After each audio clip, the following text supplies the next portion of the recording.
Good evening. Today is January 13th, 2025, 4 p.m. This is the Planning Board hybrid meeting. My name is Art Spur. I'm Chair of the Planning Board. This meeting is being recorded and will be available shortly thereafter for scheduled and on-demand viewing on any smartphone or tablet device. If anyone else is recording the meeting, please notify the chair. I don't see anyone. Pursuant to Governor Healy's March 29, 2023 signing of the Acts of 2023 extending certain COVID-19 measures adopted during the state of emergency, suspending certain provisions of the open meeting law, General Laws, Chapter 30A, Section 20, until March 31st, 2025. This meeting of the Chatham Planning Board is being conducted in person and via remote participation. Every effort will be made to ensure that the public can adequately access the proceedings as provided for in the order.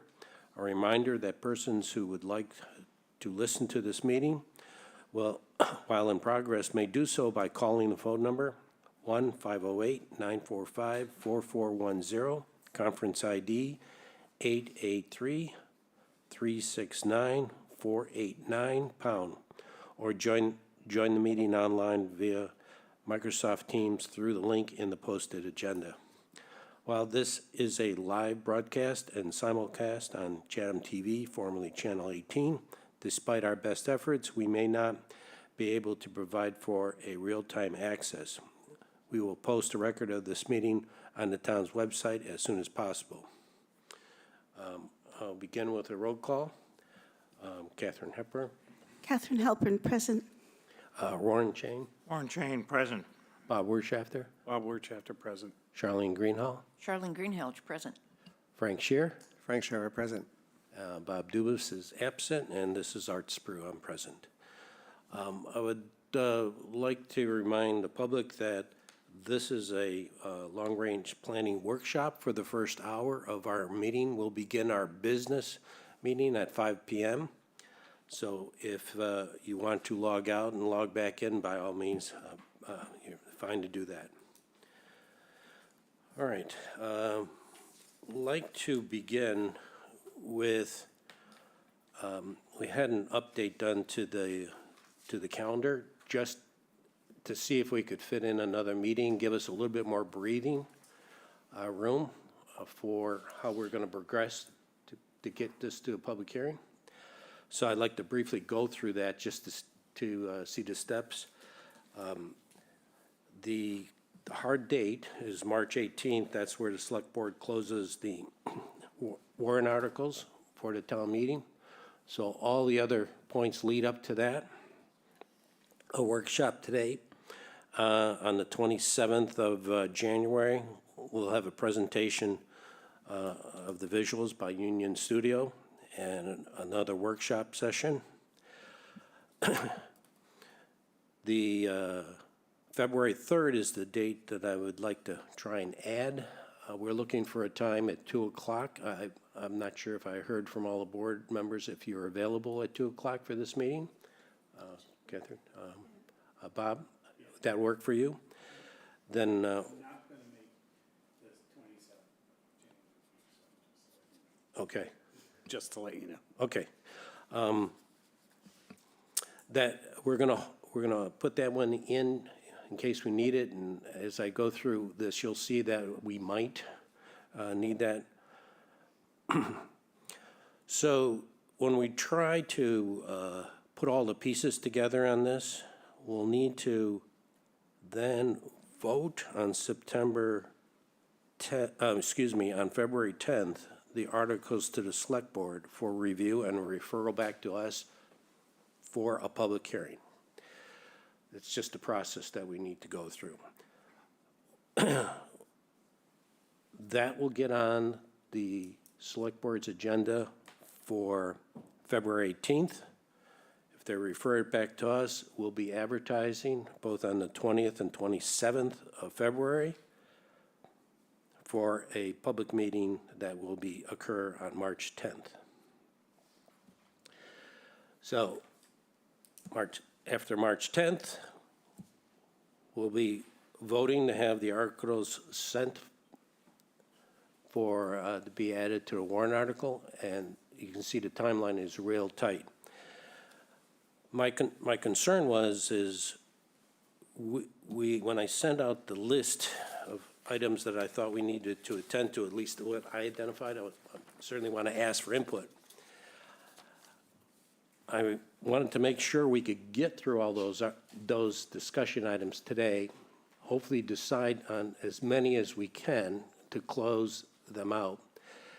But it's going to take time for, I think, the staff at Community Development to work some of the language in associated with some of these, and then have it come back to us in a review.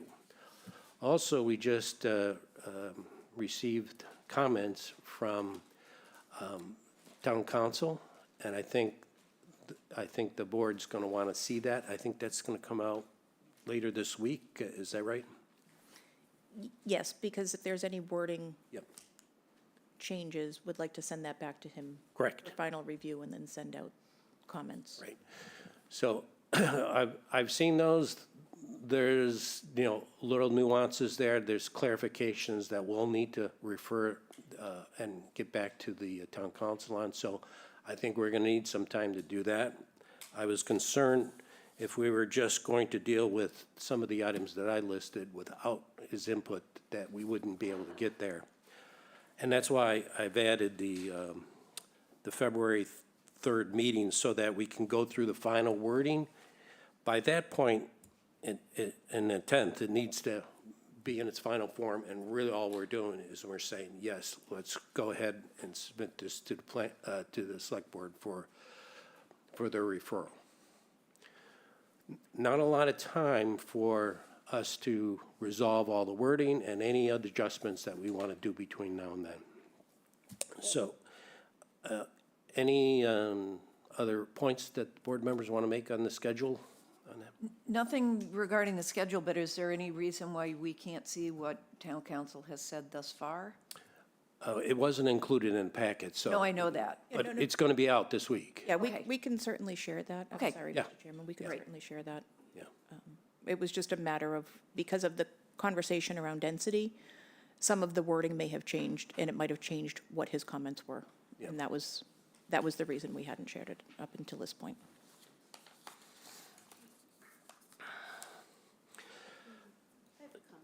Sure. Being an optimist, it's also possible that we might get done with our decisions and consideration of all these matters more quickly than anticipated, and finalize the wording more quickly. I'm just throwing that out there, that it could be possible, that a lot. I would welcome that. Yeah. And then, because you say on your new list, February 3rd meeting, if needed, we should plan on needing it, but I'm just going to be optimistic, and it's possible. we Okay. might not. Yeah. Well, I'm concerned about, once we resolve some of these, have some direction, there still is language that needs to go back and forth. The staff needs to work something up, town council should review it again. We should review it again. I'm just concerned about the timing, that's all. That's true. And I think there's going to be some of the staff might be on vacation, I believe, during some of this. So I want to provide a little bit of flexibility for them to complete as much of this as possible.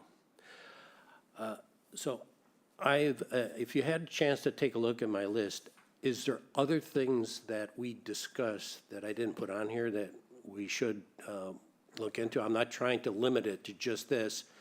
This is all I put in my notes from last meeting. Frank? Yeah, the only, I think we all had a reaction that the size of the buildings in the build analysis was large. And so I thought that was a topic we ought to consider, whether the footprint of the buildings should be a bit smaller than we've provided for. Okay, so you'd like to take a look at that item? Yeah, because each zone has a specific size. Yeah. Okay. if you think of something else along the way, by all means, we'll just add it to the list. If there's nothing else, why don't we just start at the top, and hopefully I'm setting up some easy ones in the beginning that we can just go through these, come up with a direction, and then move on. I think we talked about last time, it would be good to increase the depth of the A1 zone. If you take a look at the graphic map on there, you'll see that that zone is relatively small. That is the only zone that would require some element of commercial development. Other zones have a lot more flexibility of just perhaps being residential or something like that. So I would like to suggest that we increase the size of that, 150 feet, 200 feet. I don't think that's gonna impact hardly any of the A2 zone if you take a look at the graphic dimensions on it. But I'm open to which way the board members would like to go with this. Go ahead, Charlene. I think we do want to expand that A zone. I'm just, not trying to defer it, but I think the presentation we're going to see by Union, I think we talked to them a little bit, and I think they were going to kind of, do a little, I forget how he worded it, but working outside of the box to see, but we may get a better idea of what might be appropriate. Right. I don't think we want to go any deeper than 200 feet, but. Correct. Yeah. Certainly. Correct. But that 150 to Yep. 200. And maybe, not to complicate things, but we have some really deep lots. Yes. But there aren't that many of them. Yeah. Maybe for those deeper lots, maybe we have a deeper A for those. I don't know. I'm Deeper kind of- A1, you mean? A1, Yeah. yes. Yes, A1, thank you. It's a percentage of the lot rather than necessarily the depth of, Yep. a stagnant depth. Yeah, I think that really complicates things. It Make it does a kind of percentage, complicate. yeah. Yeah, so, and I didn't mean, but, for those lots that are, we've got, and I'm looking at a really teeny tiny map, it looks like we really only have two of them. The Quite big honestly, ones. on the north side, The deep ones, you mean? deep ones. Yeah. Yeah. Maybe on those, we may want to have a little bit deeper. Yeah. Can Although I could I get an make- alternative Go ahead. Yes, interpretation? absolutely. Everything behind this A1 zone could be anything. It could be 100% housing, but it could also have commercial in there. Yes. It's not specified. That's correct. So why would we restrict that flexibility as long as the front of each property is at least 50% commercial, which is what we wanted? It allows somebody to come in and make that extra 50 feet that we're trying to mandate. It could be commercial, but if it fits better as a larger residential project, it's there. I don't think we have to change what we have. Could I, No, please, yeah. if I could respond to Bob, I think part of the rationale behind this is a reaction to BSC's build-out analysis that built something that we don't want to have built there. So we need to think of ways to address that unintended consequence. We've thrown around a couple of ideas to address the unintended consequence. A couple of them are on this list. One of them was to increase the Zone 1A size, so that limits that, I don't know what you call that, sort of box-like repetitive all residential build-out analysis that we got from BSC. By increasing the size of Zone A1, we're going to limit that. And so it's one answer to that, to mitigating that unintended consequence, which maybe not everybody on the board, but a number of us consider undesired.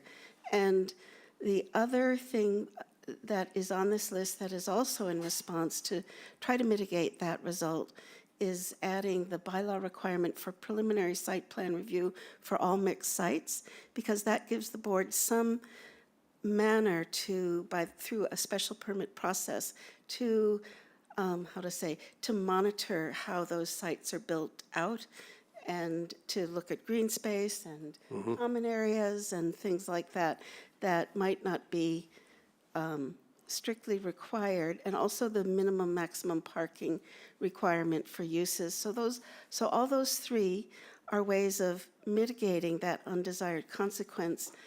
The other way of mitigating it is to reduce the maximum density, which we'll also be discussing. We considered going down to 5 as the base and 8 as the maximum rather than 12. That's another strategy to mitigate that. So I think that's the reason for it. I think the other thing that we were looking at is it's possible that the only place that we have commercials is in the A1 zone. And if you take a look at the way it's structured right now, you can put the first 30 feet and the lower level in the A1 zone is commercial, and then it can be all residential after that point. I thought that was just a little bit too limiting on the commercial to allow it. And my thought was, let's increase it up to, say, 150 feet, 51% commercial or 50% commercial in the A1 zone. And then if development wants to do residential on the west, fine. Let's work it out through a mixed-use site plan. Yeah, Frank, please. Art, I'd just like to say that I concur. That's exactly what I was thinking. Just go from 100 to 150 and make the commercial 50 or 51. And frankly, call it a day. That's kind of where I am. Yeah, this is Warren. I would agree with that. I was With Frank's, okay. line, whether it's 150 or 125 or 50. Yeah. No, that's fine. But I also agree with the point here that anything in these A zones can be commercial. It can be. They can be, yeah, I'm not, I don't know that I would go forward with anything on the assumption that 100% of anything that could be built residentially will be residential. Yep. I think there'll be some commercial anyway. Yep. So I think that, means that we don't have to be quite as restrictive. Yeah. But again, I would support that going to 150 feet and 50% commercial.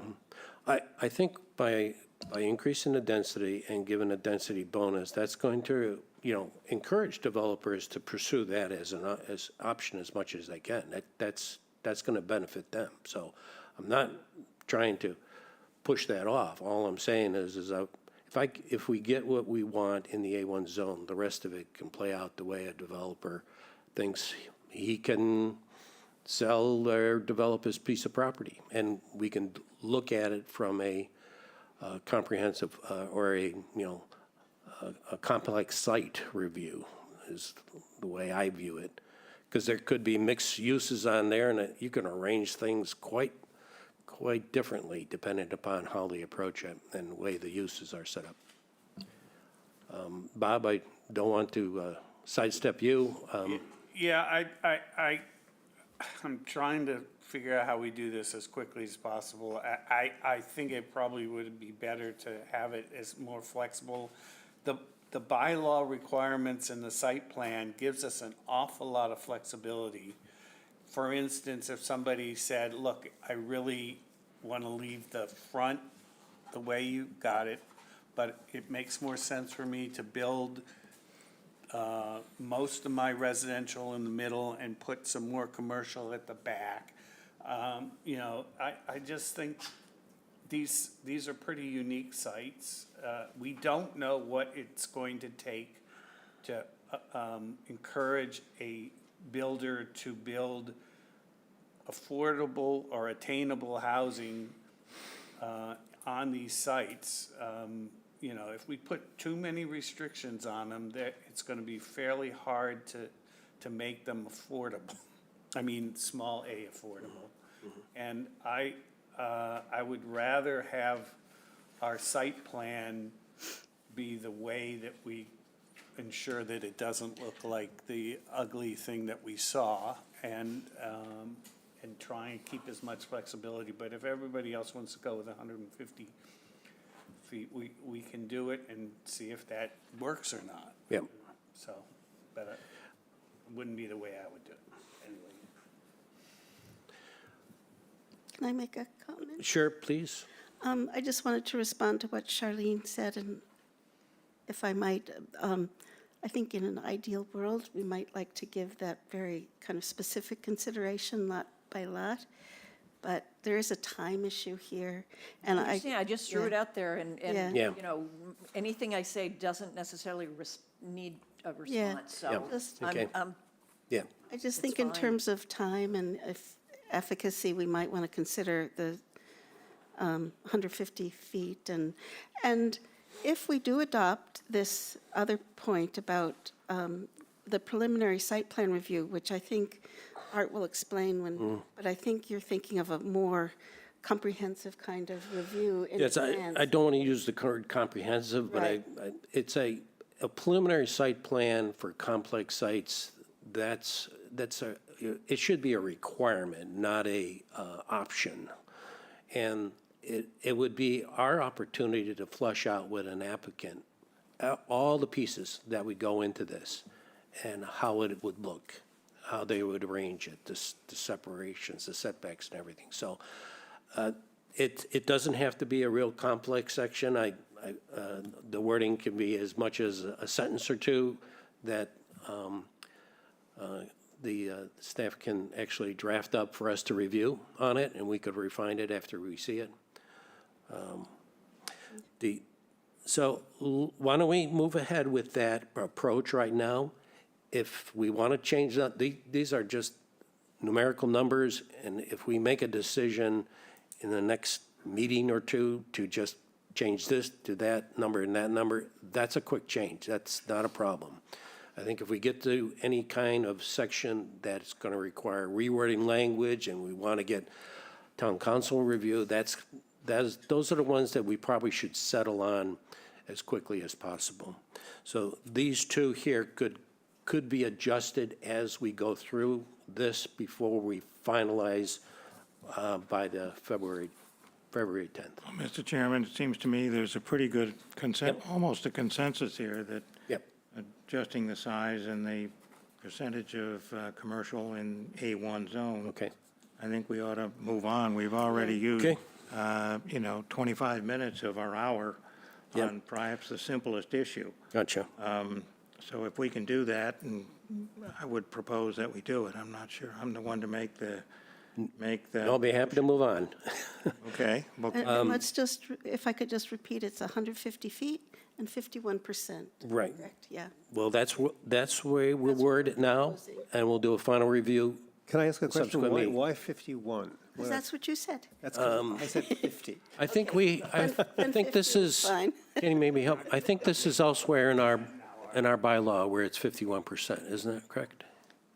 Sure, in the definition for apartments incidental to commercial use. Oh, that's right. It's a 51% That's what- requirement for commercial. Yeah, that's what it was.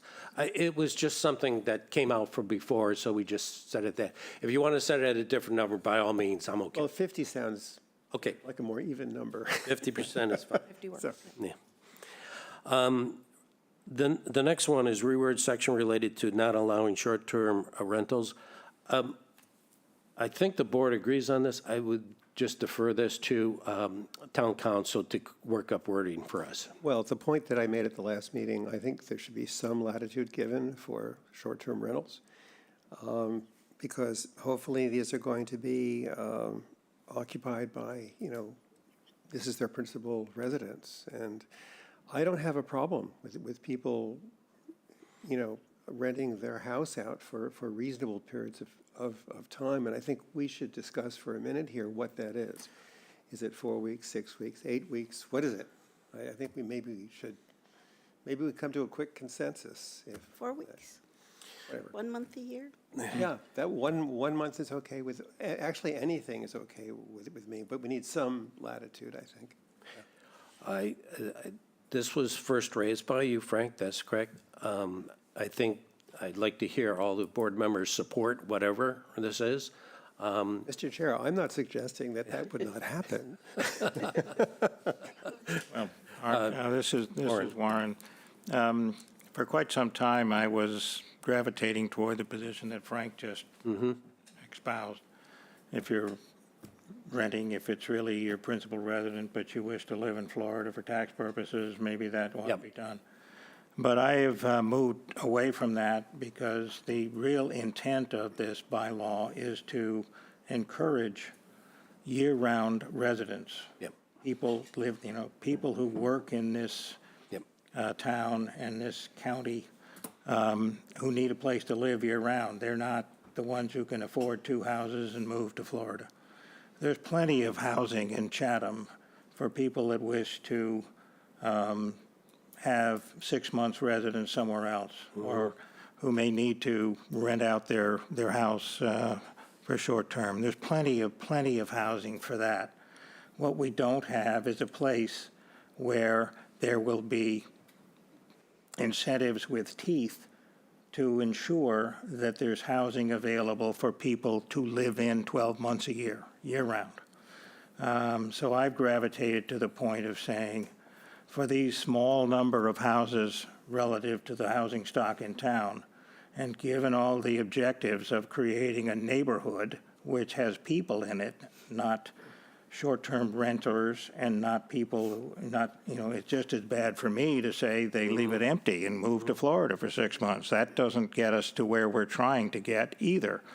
That for this small section, this small town, of town, I've come to the conclusion that we really want to have people living there. So renters, fine, but it needs to be no less than 365 days. Yeah, may I? Yep. In my neighborhood, we have, and it's a modest neighborhood. It's an old working class neighborhood. And the people that live there all year round. They send their kids to school. A lot of them are fishermen. And often they'll go into a camper and go off to the Grand Canyon or something and rent their house for a little while. And that's important income for them.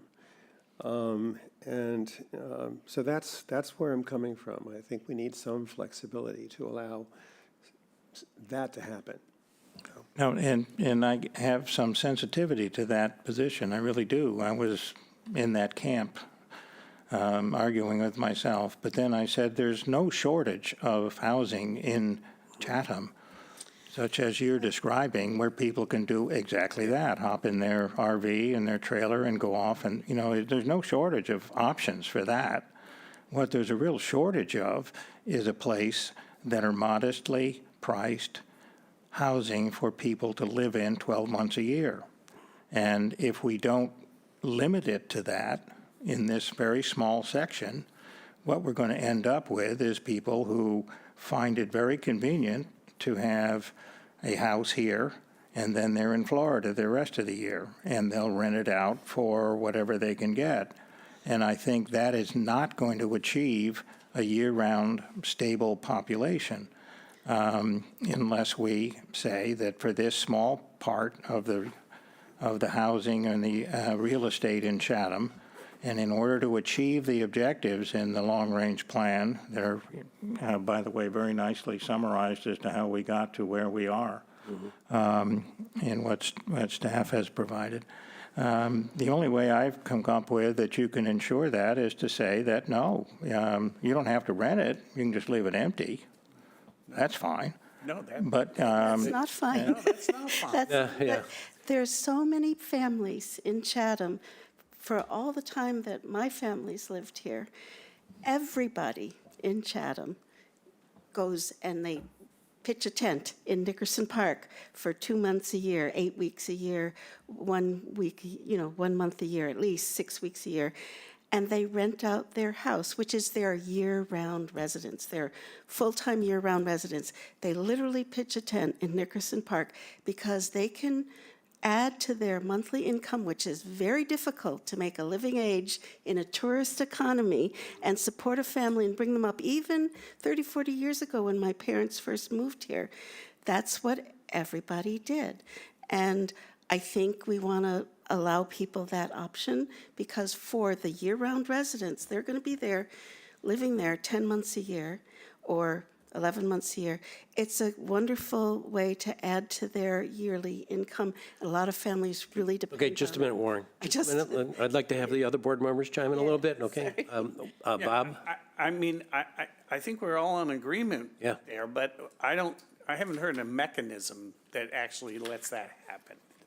And if the town council has a way that we can say it has to be a full-time resident owner, they don't have to, they have to be a voting member, we can make those restrictions on whether they can vote or not, but I don't think we can make those restrictions on whether they can buy another house or not. So I think this is all nice, but I don't think we have a way to actually enforce it. Yeah, Charlene? We're all assuming here that these are going to be ownership units. That's correct. And Yeah. there's, there's a very good chance that they're not going to be. Right. They're going to be rentals. And in which case, they should be, in my opinion, if John Smith is building this development and it's got 10 apartments and they're rental apartments, then those should be restricted to year-round living for those people. But I also, the last time, brought up apartments for workers. And in some cases, that may be seasonal, and I think we Yeah. need to work that in there somehow. I really do. Because I know several places that have that. That's the intent. That's why they put the apartments there in the first place. And they may be empty for a couple months during the winter because their workers are going to Florida or going wherever else to earn some money. Okay, Frank, and then we'll Yeah, come back to Warren. I think we're talking about the definitions I printed out it's the third page. The pages aren't numbered, actually page 4. Year-round ownership units and year-round rental units, and then there's a statement that they can't be used as short-term rentals. I think that's the context that we're talking about here. Correct.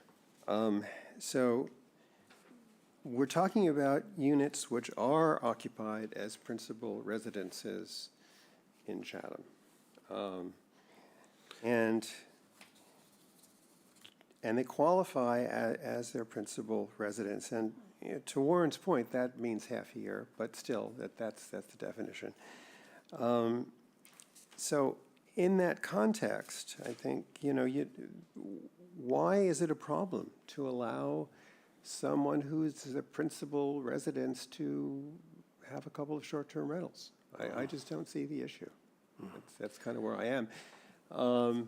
You're not going to have an investment if you can only rent it for 2 short-term rentals. Okay, Warren.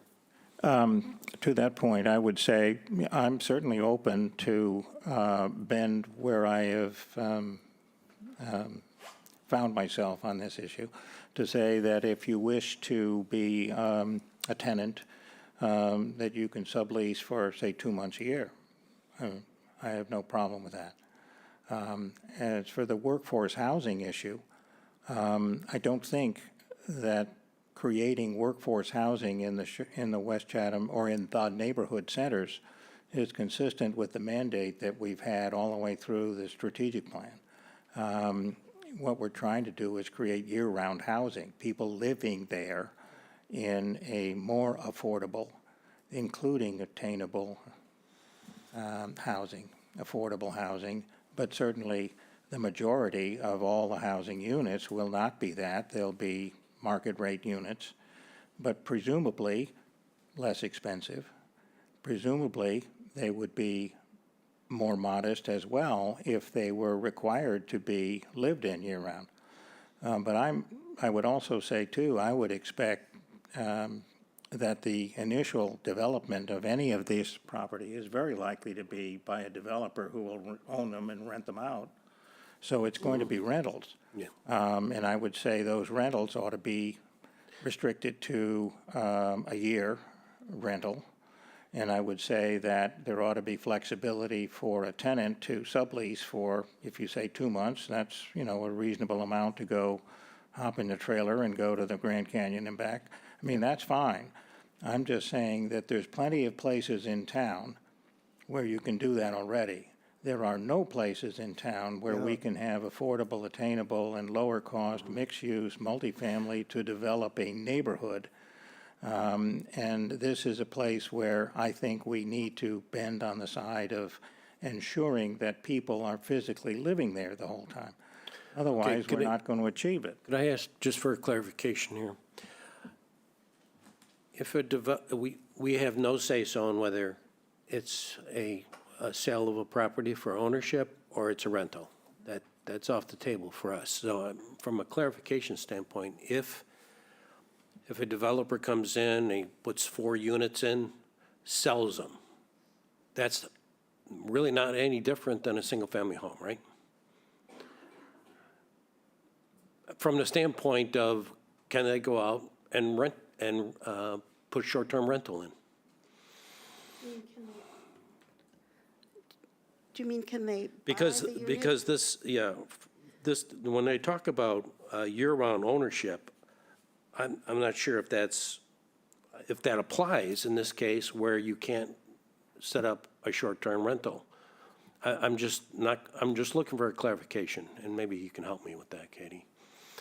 So yes, it is in the proposed bylaw definitions. It is, so that if it's a rental or a property, or if it's an ownership property, the way it's structured right now, no short-term rentals. That's the way the language is? Yes. That's right. Okay. Could I make a comment, Mr. Chair? Okay, please. Just trying to get through the list. I know. So just a couple things. I think it is structured that way. I think my impression was that Attorney Tallerman had a somewhat broader view on this issue than our previous attorney, and the idea was just to take a look at the bylaw and see if the wording could be simplified or changed to reflect that broader view. In fact, I felt his interpretation was that if we simply say nothing, short-term rentals are automatically prohibited because we don't specifically permit them. That's not precisely That's true. not precisely But you're correct. close. Let me- Yeah, so it was somewhat broader, so I was thinking we just wanted to go back at this and see what the board ideally would like to do vis-à-vis short-term rentals in both the case of rental units and ownership units, and then have Attorney Tallerman review the wording and give us some new wording. I have one more Okay. comment. I'll try to be quick. I'm just reading this page 4 that we're looking at, and I'm understanding all of these definitions are vis-à-vis the definition of qualified household. That's right. Which is a little different than what we're wanting to discuss here. We're wanting to discuss what is it for everybody, whether qualified household or not. What is it for ownership? What is it for renters? Just across the board, what do we want to do about short-term rentals? And I'd like to propose that we say at least 10 months a year with the allowance of 8 weeks a year renting out their unit, something like that. You mean For everybody. 10 months is ownership Is resi- and 2 months rental? Or For say it everybody, again. Whether they, this might not work, but just taking a broad view of everything, everybody, whether they fit into the qualified household category or they're buying that expensive condo that the developer built, that whether they own it or rent it, that we're just going to say our opinion on short-term rentals as a board is that they have to reside there 10 months a year, but they could rent it out up to 2 months a 2 year, months. something like that. So it allows for those people who want to live there and make a little extra money in June and July, that they can do that. I think that's a marvelous compromise. I think that's great. Yeah. Okay, Charlene, is that reasonable for you? Yep, yeah. Bob, do you think that we can, because you were questioning whether we could enforce this or whatnot, do you think that this would work? Don't know if we can enforce it. It really doesn't, deal with the only issue that we're talking about Right. relevant here, which is occupancy. Occupancy, yeah. And whether it's rented or double rented or it doesn't matter if nobody's living there for a portion of the year. That's the problem. That's the key, yeah. And I don't think we can do anything about that. That, So, right, okay. okay with this. It's, Okay. And, all right, Warren? No, I would agree that there's no way you can force somebody to live in something that they own or rent. But how about the 10-month, 2-month? I have no problem with Okay. backing off a little bit of requiring Okay. year-round rentals to make it, say, 300 days a year. Yep. And, you know, I had done some thinking, it's really for staff to Yep. do it, but my suggestion was, and still is, that if you just go to the use table and you put a footnote on the residential section that says leases of less than 360 days duration on new residential units, whether by the owner or lessees, are not allowed. Yeah.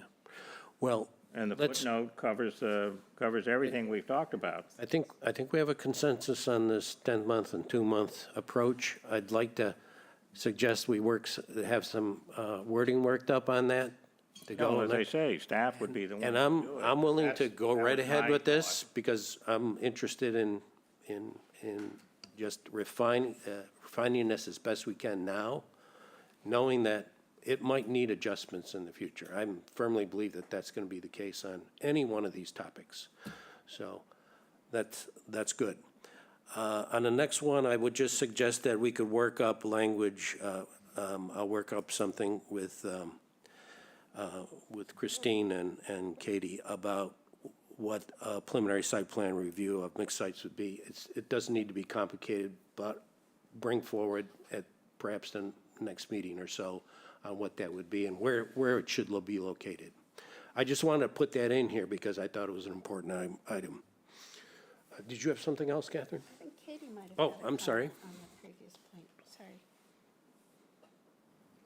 I think staff will work together to try to propose some wording. I'm just not sure, just based on Warren's last comment, unless I misunderstood, his comment was that for no less than 360 days, is that what you had said? 300. 300, okay. Okay. Yeah, my reaction is not to put it in a footnote, but to Yeah. put it right up front in the text. And I would, because I would also like to have town council, review this and make sure it's clear with them so that we don't get any confusion once we put this into effect. Okay. Next, this is something that I discussed with Christine and Katie, and after the meeting had with Union Studios, and I'm wondering if we should look at the minimum side of this on the residential piece. Here's my thought on this. Which one are we, I'm sorry, which? We're one are on, we talking- we're on minimum maximum parking requirement for uses, okay? Mostly I'm looking at this on the residential side. I think when you have a residential unit like this, my assumption is one-bedroom units will not be dominant, maybe two-bedroom units would be the more likely character, but even if it is a one-bedroom unit, it's likely you may have a couple there. 2 vehicles is not unusual. I think if we go down, all the way down to 1 as a minimum, essentially, we're going to be running into issues with parking, especially from what we see in the town center right now. I would like to suggest 1.5. And I think after I discuss this later on with Union Studios, they seem to concur with this, that this is something that would be much more reasonable to do. If there was a reason to waive it, we still have an ability to do that, because if there's shared parking or link parking that can be justified, then we can adjust it that way. But at least it would give us an ability to set a bottom limit if we think that there's more residential in this particular site that is being submitted versus commercial, as an example. And that would give us that flexibility to do it. This is my suggestion. I'd like to hear from the board members, though. I concur. Yeah. I would concur, but I think it would be useful, again, to actually put in the text that there is flexibility on the part of the board. It's there already. It's just that this was something that I thought, But the 1.5 is. I want them to start at this and let them demonstrate that they can go down.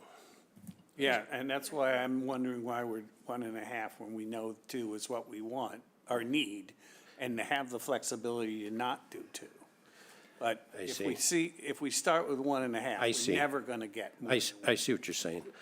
Well, we started with this range a while ago. This was a suggestion by the commission, and we seem to adopt this approach. But we have that restriction in downtown, for instance. Yeah, we do. And it's 2, and we know when the person comes in, we know you're not gonna get that. Right, yeah. So we've dealt with it fine, but if we ever had it 1.5, we would never, ever get, what we need, this is a new place, Yeah. and it's possible it could be 2. I think we want a lot of flexibility here. That's our leverage for parks, that's our leverage for all kinds of other stuff. Right. So why not make it 2 and have that leverage that helps us with all the other So site plans? use that as a negotiating point for other amenities that we're looking for. Yeah. Charlene, are you okay? Actually, thank you, Bob. You said it great. And also, people have company. You need someplace for Yeah. company to park. Yeah. So, And nobody has half a car. What Oh, that's true. what do you think, Katie? Any issues? Jerry with this? Stahl has a car. So my question for the board would be whether or not you want to keep it as to the minimum and to the maximum, because you don't want to create excess parking that's not needed? Or do you just want to keep it at 2? Because right now, we had it as 1 minimum, 2 maximum. Yeah. I, Why don't we just I'm say hearing 2? just 2, right? Just 2. Just leave it as 2. because during your preliminary site plan, that's a lot of times where you're going to have that Yes, conversation. absolutely. I say, Yeah, and then we can change things or Okay. write new requirements. Yep. Frank, yes. yeah, there's a trend throughout the country to eliminate parking requirements. And it was done in San Diego, where one of my sons lives. It was just, I think, I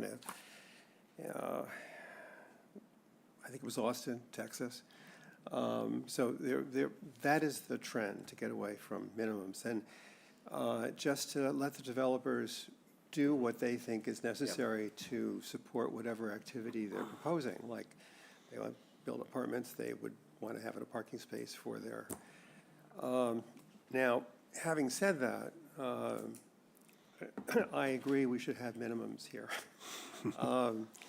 And in particularly, since we don't have any public parking in the area, it's not like we don't have parking. We have job lots, which is, I don't think I've ever seen it filled. We got the post office, where if you go and post a letter there, no one's ever parked there. So we have plenty of parking, actually, it's just not public parking. So. Right, but I think the residential piece is going to change. Yeah. That whole I hope part so. of it. There's no residential on the Ocean State lot. There's no residential with the post office site there. You put some residential in there, you're going to get a lot more vehicles. You can't put residential in Ocean State, really, because of the airport. I'm just using that as a discussion point, but All I'm saying is I think once you add the residential piece, I think we have to be a little bit conscious that you're going to have visitors, and I think Bob was right on this one. You're going to have visitors and another car. Yeah, I don't know what the future holds, but it would be wonderful if the town said, well, we'd like to have some public parking in this, what is the second most important center, and maybe do something along those lines. And the way to do that is the town would have to purchase the property and then build the public. Of course, yeah. Yeah. We're off track here, I'm so sorry, I just wanted to give it kind of an overview. But it's a good But in idea. terms of 2 per dwelling unit, you suggested 1.5. Why not, this is really being driven by bedroom rather than dwelling unit? You could have a dwelling unit with 3 bedrooms and a dwelling unit with 1 bedroom, I right? think whether it's 1 or 2 bedrooms, it's still 2 cars. I think Bob's right about this. No, I So you think want that's them- absolutely right. If you have a working couple, they're going to each have a car, All right. one bedroom. Yeah, I'm happy to go with two. Okay. I was happy to go with 1.5, but that was only because I thought the board would never go for 2. But I think 2 is the right answer because I- we don't I was have with to- you, we don't Warren. have to require 2 because I'm with 2. every developer's proposal is going to have issues. And as we have in require other us to places. Look at parking. Yeah, we can manage this as part of a site plan review. I like Yeah. that option. I like the idea that Bob brought up of using this to look at possibility with other amenities, if it makes sense for the particular site that they're proposing on, so. I think it's a good idea. I think 2 is good. I think we can always negotiate in the preliminary site plan, as you're saying. That Yep. gives us the flexibility to say, hey, you don't have to have 2 parkings, but we want some green space here, or we want a little, courtyard there, or something, a community space. So I think there's no harm in going with 2, and it also is another way that we mitigate the unintended consequence of the BSC. So Okay, now let's deal with the density bonus piece. I looked at this, and I was reading this, and I wasn't quite sure I was reading this correctly. And I'd like to have the board help me and see if I'm reading this in the wrong context. Section 7, if you go to the draft, it says, any new or rehabilitated development involving 2 or more dwelling units shall provide 20% of the dwelling units as deed-restricted, affordable, and/or retainable housing units. That's all fine. The next sentence is the one that threw me for a curve. The applicant shall meet the requirement by either constructing and deeded right restriction in perpetuity or in perpetuity a dwelling unit, or by a payment in lieu of providing a fractional unit and/or combination in accordance with the following. I read that as saying that he is not going, if he wants to do 5 units as an example, he can do a payment in lieu and he doesn't have to build it. There's nothing in here that says that he requires it, or even if it does someplace else, this almost conflicts with that, and I don't think that's our intent. I think we always wanted, if that 5th unit was going to be in there, we wanted that to be affordable, attainable, and it was a requirement to be. Yeah, I think that's an intention for sure, and I agree that we should clarify that. Yeah. Because, it's clearly the intention. Yeah. So we just need another bullet at the bottom that says, I'll work with Gloria and other, because I think some of this was put together by Gloria, and I'll work with her on clarifying that language. When I read section 8, it seemed to be more definitive there, but then when you have one section of your bylaw which is somewhat more lenient than the another section of bylaw, a developer an applicant can say, well, it says I can do that here, so I don't really have to do it, even though it's more restrictive over here. This is in conflict with that. And we've run into that in the past, so I just want to make sure that this is clear, whether it's, 5 units, 8 units, or whatever. Those units that, once you get to that upper number, it has to be built, not an option with the payment. The only option, we should make a clarification, the only option should be 2, 3, and 4, you can do a payment in lieu. That's the only time, is the way I look at it. because it's a percentage. it says for the 5th one, you build it. Yeah, yeah. Yeah, and as, Mr. Chair, as I recall all the board's discussion on this, to my memory, we very definitely, as much as possible, wanted to avoid payment in lieu. Right. And not incentivize payment in lieu, but get that unit built. And that's why we were thinking of 5 as sort of the baseline, because then the mandatory affordable attainable is 20%, which is a little better than the 25% for a 40B. So it gives some attractiveness to the developer. And so, yes, to my memory, we definitely wanted that unit built. Okay. Warren? This was one of the very first things, I think there was unanimity among the Oh, board. yes, That in yes. fact, payments in lieu Right. are not to be encouraged and are be to prohibited. And I'm in agreement the with wording that, that I have in my yeah. copy of the draft really is drafted, I think, perfectly to indicate that if you come up with 20% of the units and it's got a more than an even number, Yeah, that you have to build the even numbers and you Yep. pay, there's a payment in lieu for the fraction, period. You can't require a deed restricted in perpetuity on .2 housing right, units. right. So they're carved out saying, okay, if, for the fractional units, you must make a payment in lieu. Yep. Not you have the option to, you must, but you got to build the even, and that's the way I read it, very clearly, so I would I'll work with ask Gloria on to- coming up with some language on this. All right, now, Boundaries. all right, what I have, I think the- 4 minutes? I want you to think about this, all right, because we'll pick this up afterwards. I want to propose something on the density, and I don't know if this is something that the board will accept. I think you heard that I was concerned with the density. I'd like to propose a compromise associated with this because I think we would be more successful in getting approval, and it passed. And the reason why I'm thinking about this is, why did we even get to this point? Why did we do a build-on analysis? Well, one of the first times that we went back to community outreach was October of 2023. Ryan Christenberry, our planner, Katie was there, I was there, Warren was there. The public was the one that brought this issue up. That's a lot of density. Why haven't you done a build-out analysis? How is this going to impact our infrastructure? That's the reason why we asked for the BSC to produce this. I'm concerned if we go all the way to 12, that might tip the scales here. We might not get to 2/3. I propose, and I'll support, and changing my point of view on this and going to 8. And I'd like to encourage the board members to consider that as a possibility, because I think we can get uniform support by our board, and that's going to make a whole heck of a lot of difference when we go forward with this during our public hearings and our votes and recommendations. I don't know that you need to actually talk about that this minute. We need to do our regular business beginning at 5 o'clock. Think about this, and we'll revisit this after our regular business is done.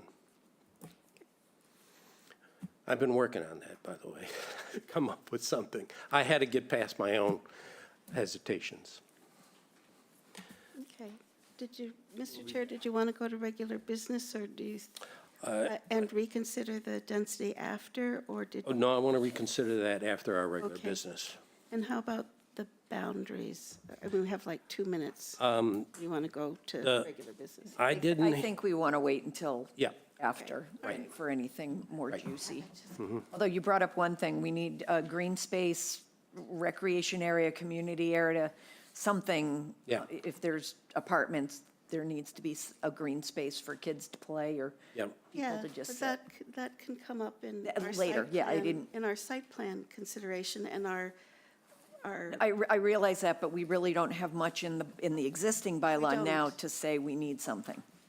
it's true, it's in our site plan criteria, site plan review criteria. We might do that as part of that little section on review of a complex site.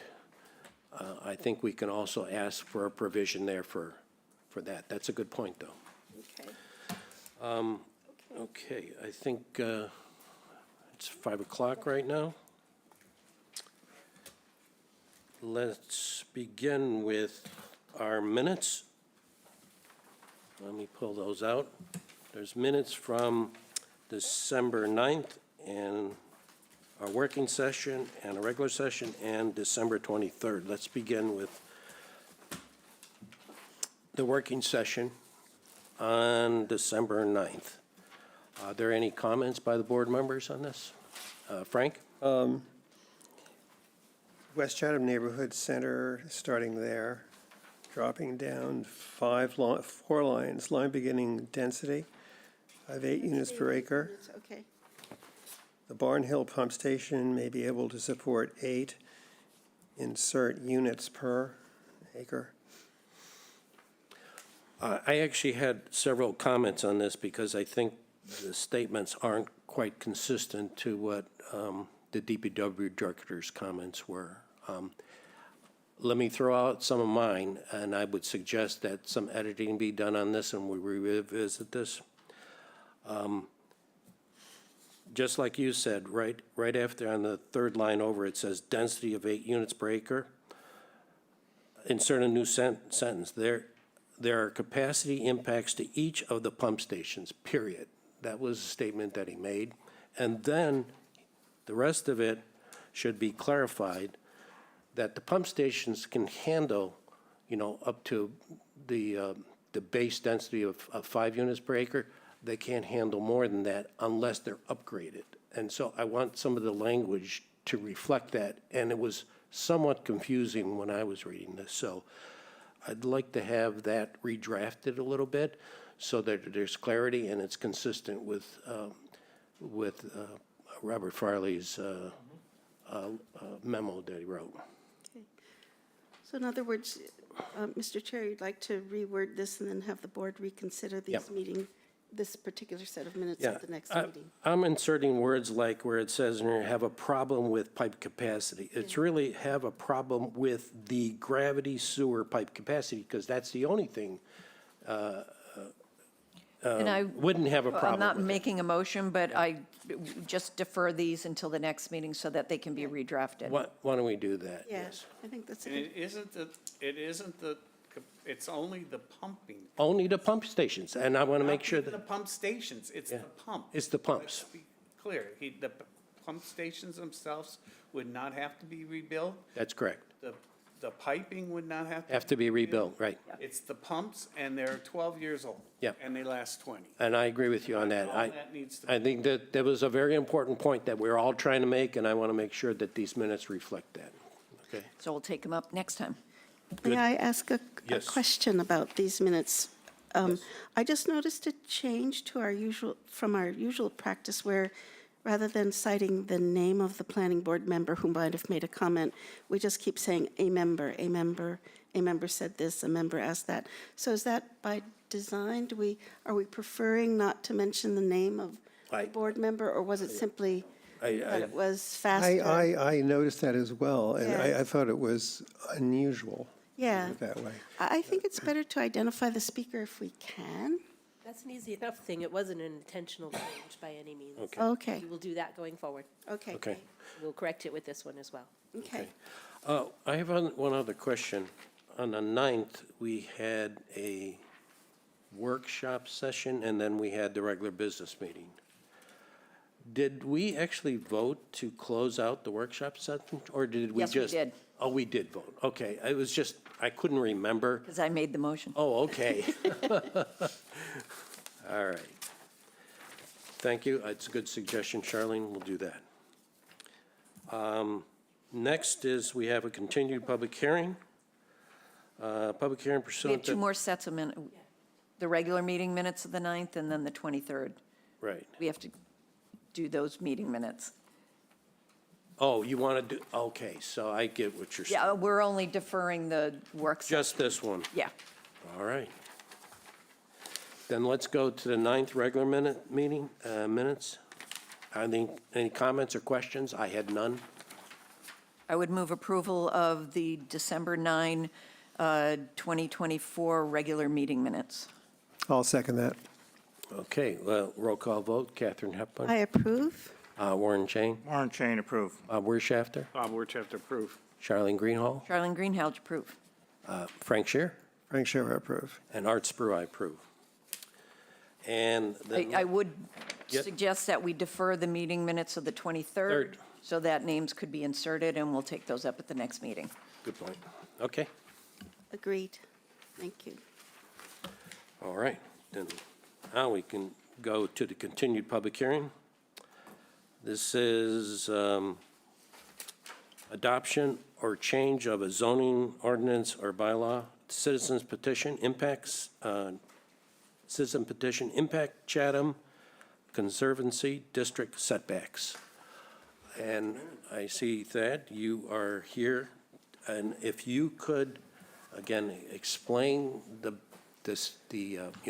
what it is that you're trying to achieve associated with this. I think if you start there, and then you can get into some nitty-gritties. I'll do my best. So for the record, Thad Eldridge with Impact Chatham.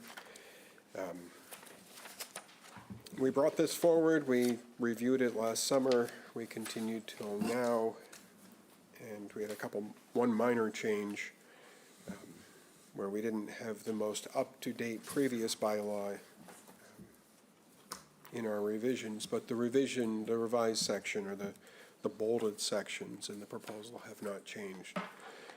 So in 2012, we adopted a bylaw about accessory structures, and in 2024, somebody found a loophole or a consequence of that the setback to the Conservancy District did not apply to these accessory structures. It certainly wasn't what was intended, and for 12 years after that accessory structure bylaw was in place, everybody was honoring that setback. We're looking at it that it's really a large change from business as usual, that we had this setback, it was created, we had a 1966, 1979, and 1985. We expanded upon our conservancy districts, creating the setback. And to make such a great change, I'd rather hear from town meeting to say, yes, we want standalone garages, or we want pools to be placed closer to the water. And if town meeting wants that, wonderful, we'll move forward and we'll put in pools and we'll put in the detached structures within the Conservancy District setback. But I think the town meeting really should have the say in the matter rather than an interpretation change so far after the bylaw was passed. So this is principally something that creeped up where a pool was considered a structure and it could be set at the setbacks according to this bylaw that was previously drafted. So before 2012, yeah, if you wanted to put a pool within, say, 50 feet of a floodplain, yeah. it was, you either needed a special permit or a variance in order to do that. Between 2012 and 2024, that was honored, but after 2024, if you wanted to put a pool right at the top of a coastal bank or a floodplain, under zoning, you can. And that was not the intention of the 1985 bylaw. Okay. Anything else you want to brief us on associated with this? Because I was going to have the board ask some questions. No, I think that the question and answer would be the best. Catherine, you want to begin? Thank you. Yeah, I just had a question. So you're saying, and I just want to be clear that you're saying that the change that came in the implementation of the bylaw, you could say, in 2024 was due to a varying legal interpretation of what is written in black and white, Exactly. the letter of the law. And if you read the bylaw carefully, you'll see that the accessory structures, nowhere in there, and I gave you a clean copy of the existing, it states that accessory structures shall meet the side yard, the abutters setback to the property line as required. Utility sheds shall meet the abutters. They're not, nowhere within that 2012 amendment does it state that these structures will meet the Conservancy District setback.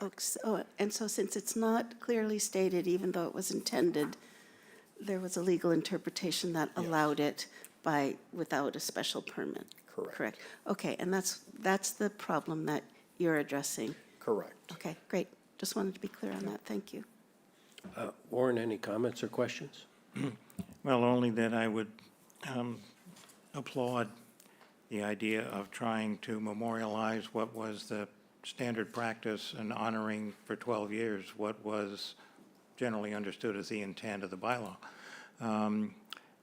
The question I might have is, in that 12 years, are you aware of issues that came up, problems, objections by, I don't know, developers, homeowners, others, which might cause town meeting now to say, well, yeah, he's right, that was the intent at the time, but that 12 years taught us that maybe it wasn't the right intent.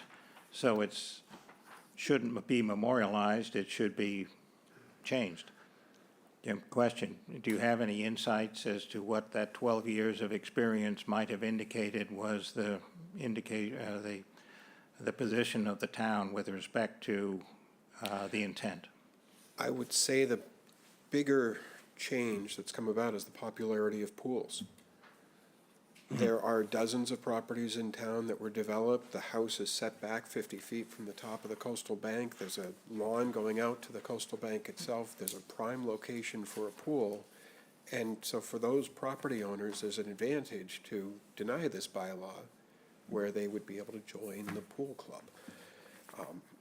It was not the intent, and when those properties were developed, the pool was not considered. Otherwise, they would have pushed the house back in order to make that setback work. Thank you. And no other questions. Thank you. Bob? No, none. Charlene? Nothing. Frank? No questions. All right. I have no questions either. One. The Conservancy District is more than just the floodplain, is that correct? Yes. Yeah. So is there opportunities that you're outside the floodplain and you're still within the Conservancy District, and that might lend itself to allowing something like this? So, And I don't have a particular, I'm just, if there is an area which is outside the floodplain, that's the biggest issue. I can use my own Yeah. property as an example. Okay. I have Conservancy District on my property. My house and all other structures have had to set back Right. from that Conservancy District. Right. However, in the newest interpretation of this, I could put a A pool pool there, yeah, right up there. yeah, Which I would never do, but Okay. I could do that. okay, yeah. All right, so that's a question, is that something you also wanted to restrict to? Because that's what we have done for about a decade when this was first implemented. we want to give the town meeting an opportunity to Okay. say, what do they want? Yeah. And again, historically, we've held 50 feet from either the floodplain or the top of a coastal bank, which the coastal bank has a slope to it. You're not putting a pool on that. But regardless, there's been a 50-foot setback from floodplain coastal bank since 1985. Yes. And that's- Okay, that's the so real I think the concern. next step is we need to reach out and see if there's any public comments in support or against this. I'll first ask if there's any public who have comments in support of this proposed bylaw change.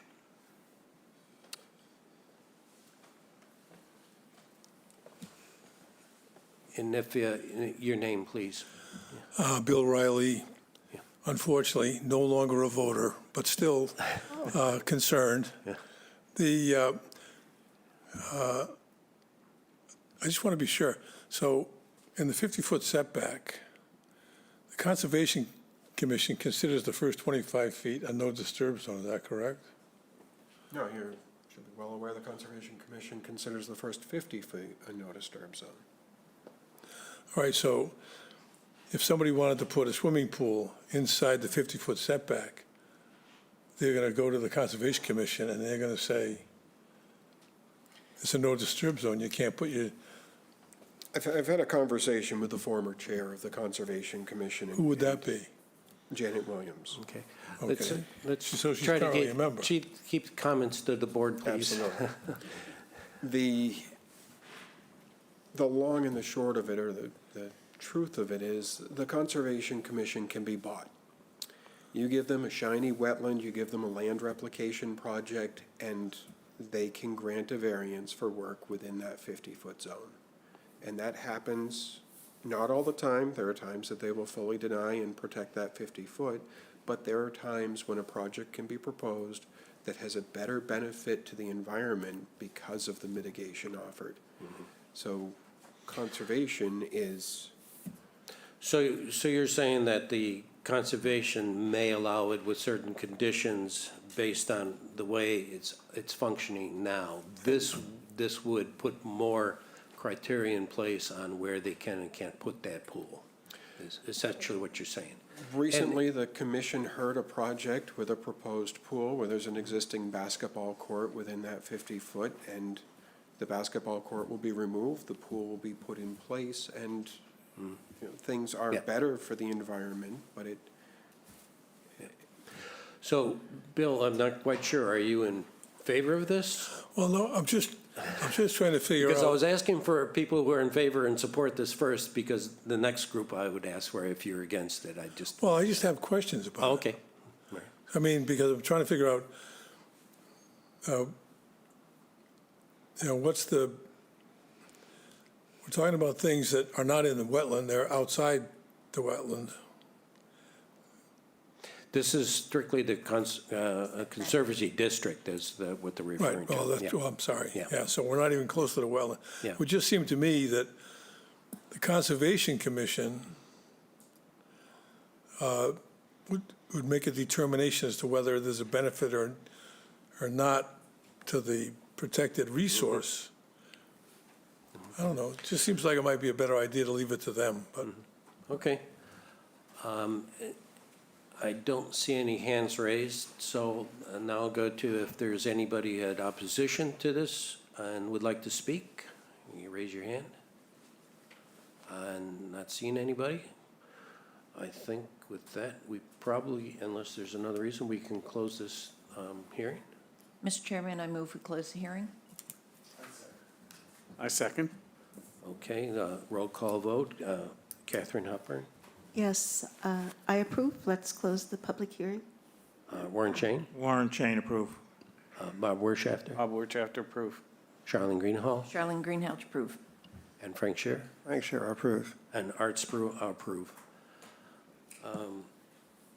If the board wants to vote, we can vote on this now. We can vote on this at a later date. We have time. Are we voting to make a recommendation to the town meeting? Yep. Mr. Chairman, I would move that we recommend this proposed bylaw to the town meeting. Or to the select board. No, it's to the town To meeting. the town meeting, yeah. Two town meetings. Okay. yeah. Select Board already referred it to us for the not it. public hearing. All right, all right. Madam Chairman, I second that. Okay. Any discussion on this point? Has this been through town council? It's a citizen's petition. so- Right, it is a citizen's petition, so town council will see it, but as it's a citizen's petition, Right, but I mean, has town council reviewed the proposed changes to the zoning as set out in the? yes, when we had originally seen this, we had sent it to town council. Yeah. They did not make comments on the substantive nature of it at that point in time. Right. Town council does review the warrant as it moves forward through town meeting, but again, as this is a citizen's petition, any changes actually need, they could be recommended, but they would need to come from the actual. Certainly, I was just worried about recommending something to a town meeting that town council thought we shouldn't do or couldn't do. I was just wondering. But you're saying it's going to be subject to town council review anyway? It's not to change whether or not this board is supporting it, but town council typically reviews the entire town meeting Yeah. warrant. Okay, I'm fine. Okay, And so. if I may additionally, the Attorney General reviews everything if this were to be approved. Just a minute, the public hearing has been closed. Further discussion, the AG's office does Right. review all zoning amendments. That's correct. That they pass and make their way up to them. That's right. Thank you. So let me do a roll call vote on this. We're voting on approving, Recommend. making a recommendation and approval of this proposed citizens petition. Okay, Catherine Halpern, Yes, I agree that we should give a recommendation to the citizens petition to our annual town meeting, May 2025. and Warren Chain, Warren Chain, I recommend it also. Thank Bob Wirtschafter, I also recommend it. Charlene Greenhall, I also recommend. Frank Chair, I recommend it too. Art Spru, and I recommend that also. Thank you much. Okay. Next, Gillis Road subdivision. This is a release of statement of conditions. Do I have someone from the applicant who'd like to speak to this point? You have two people Two. with regard to this subject. Could you introduce yourself and explain what you're looking for on this? Sure. My name is Jack Gillis. I'm the owner of two of the lots in question, and I'm joined by my cousin, who is representing the owners of the other lots in question, Kate Shell. In a nutshell, this situation has been recommended by the board to as board staff to free all of the lots from this encumbrance. It was originally placed on the properties in two forms. At one point, it was related to the construction on lots 5 and 6, and this was in 2001. And that was taken care of by provisions for improvements on Gillis Road and required a construction bond. There was a second section of the requirement that imposed a covenant on lots 3, 7, 8, and 9, which were vacant at the time and which required improvements to Gillis Road prior to the release of these lots from the covenant. Now, interestingly, the covenant was never prepared or recorded. So on October 25th of 2021, the Planning Board considered a request by the owners of lots 3 and 8, that's myself and my wife, for release of the lots 1 through 9 from the statement of conditions. And we sought the release in order to build our house on it. The staff memo for that meeting stated that it appears that all the conditions of section 1 had been completed due to a board member inspection and the issuance of certificates of use and occupancy in 2002 and 2004 for those houses that were constructed on 5 and 6. At issue on the October 25th meeting was Section 2 of the Statement of Conditions, which required improvements to Gillis Road prior to the release of the covenants on lots 3, 7, 8, and 9. And my cousin and I are representing the owners of those lots. On October 25th, the board voted to release Lot 3, which my wife and I own, from the statement of conditions upon receipt of a $4,000 bond for road improvements. Moving forward then, in October last, 2024, after completion of construction on Lot 3, we engaged a construction company to regrade Gillis Road on behalf of all of the residents of Gillis Road. This included pulverizing and regrading the road, installing new gravel, and compacting the roadway. On November 25th, 2024, the Planning Board granted our request to release the construction bond of $4,000 plus interest due to the completion of the required improvements on Gillis Road. Now, at that meeting, the Planning Board was considering a request by multiple members of the Gillis family to issue a formal release of the 2001 Statement of Conditions as a whole for lots 1 and 9 to satisfy the statements of conditions. In a memo from January 13th, today, the Planning Board meeting is now recommending the Planning Board staff is now recommending that the board favorably consider this request and release all of the lots. Complicated. Well done, Jack. I do recall the previous meeting that we had. I was on the board at that time. I think several of the board members did look at the road and said it needed attention. I have been out there and I've seen the work that was done, and you've addressed the issues that I was concerned with personally. So with that, I'd like, is the board have any questions of the applicant on this? Yeah, Catherine? I'll make a comment, Mr. Chair. I also remember this matter from the 2021 meeting, and as long as the concerns of the board at that time have been addressed, and you've inspected the Yep. property and you feel it's been addressed, I would agree that I would support releasing the lots. Any other comments or questions of the applicant on this? With that, perhaps we pursue a motion to release all the lots, lots 1 through 9, from the original statement of conditions. So moved? Have a second? I will second. All right, I'll do a roll call vote. Catherine Halpern, Approve? Warren Chain, Warren Chain, approve. Bob Werschafter, Bob Werschafter, approve. Charlene Greenhall, Charlene Greenhalgh, approve. Frank Shear, Frank Scherer, approve. and Art Spru, I approve. Okay, preliminary subdivision 48 Salt Marsh Way. This is east southwest. We'd like to thank the committee very much. Thank you very much. Thank you. Thank you.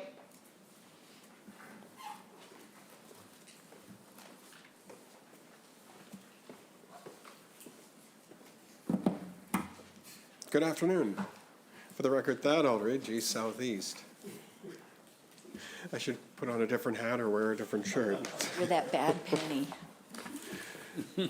So, I have before you a preliminary subdivision plan off of Salt Marsh. We have an oversized lot with a big wetland right between the road and the developable portion of the property. On there, we have a 234-year-old structure, which is in very good shape. The Connollys purchased the property recently, and they love the house, but they would also like a modern house.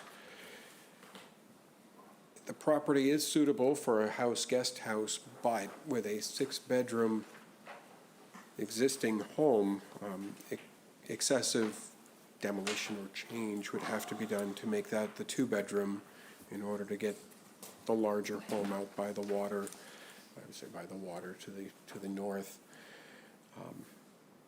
We looked at this and said, we could fit a panhandle in here that puts the historic home on its own lot. No changes would have to be made. We can preserve that. And then they would have a fresh lot to be able to put their proposed home upon. The property itself is rated for 11 bedrooms, so they have room for a 5-bedroom without an innovative alternative septic system. And so that would be more in kind with what they're looking for development while preserving the existing home. We have a driveway.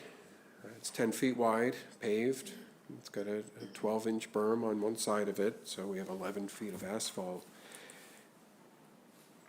We'd want to make that a shared driveway because that does cross a river, wetland. There's a floodplain nearby. We have a little bit of everything going on out here. So with that, it's a question of the adequacy of this shared driveway. Generally, we've looked at 12 feet as the standard, or what we've offered, or what we've put in for the planning board. We'd like to keep it at 11 feet as it is. We're happy to augment the shoulders. There are 2-foot shoulders, give or take, on either side of this. We can augment that with a grass pave if the planning board would like something a little more stable on the sides, or if 11 feet is adequate, we'd be very happy with that. As there is work that will be done, we're going to be looking to meet the Stormwater Management Act. So we'll have 100-year storm event stormwater to install. If you could go to the second page, reverse. Oh, excellent. So we have a large potential area of contribution. We haven't done a full survey of the road yet. Based on the aerial LiDAR, this is the area of contribution that ends up in a catch basin here, in a low point here, and the rest of it comes through and gets into that wetland without any treatment. So we started looking at it and saying, can we put in some sort of stormwater to cut off everything coming down the road here? The same over here, what can we put in to pull the stormwater off the pavement? And then the remainder, putting it in, keeping it out of the Conservancy District. That would be an enhancement of the environmental benefit. And after the construction of the home, we know that that driveway is in aged shape. It'll have to be reconstructed at that point. That's when this would all be triggered. Waiver-wise, we left the waiver question in there without really specifying it. It's a question of that adequacy of the driveway. Is that suitable for the two houses that we propose out here? Again, if the planning board can find that it's suitable, we're great, and if not, then we'd be looking for a waiver from that typical policy of 12 feet that we've seen. So, with that, if there are questions, I'm happy to answer them. I'd like to go through comments made by our planner. I'll just go through the subdivision criteria for a preliminary plan. The first one on about the boundaries, North Point, et cetera, that was satisfied. Owner's name satisfied. Butters to be completed. Existing and proposed lines of streetways and easements was satisfied. Proposed system of drainage included adjacent to natural waterways in general.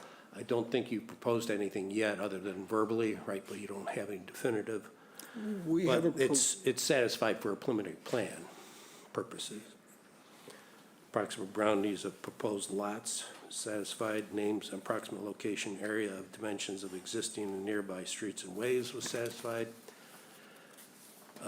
Topography of the land in general was satisfied, and key map was satisfied. So again, this is a preliminary, and if the board members have any comments or questions associated with this of the applicant, please bring them up. Catherine, do you have any? I actually don't have any questions. I think for the preliminary, we just need to let you know what we need to see when you bring the formal before us.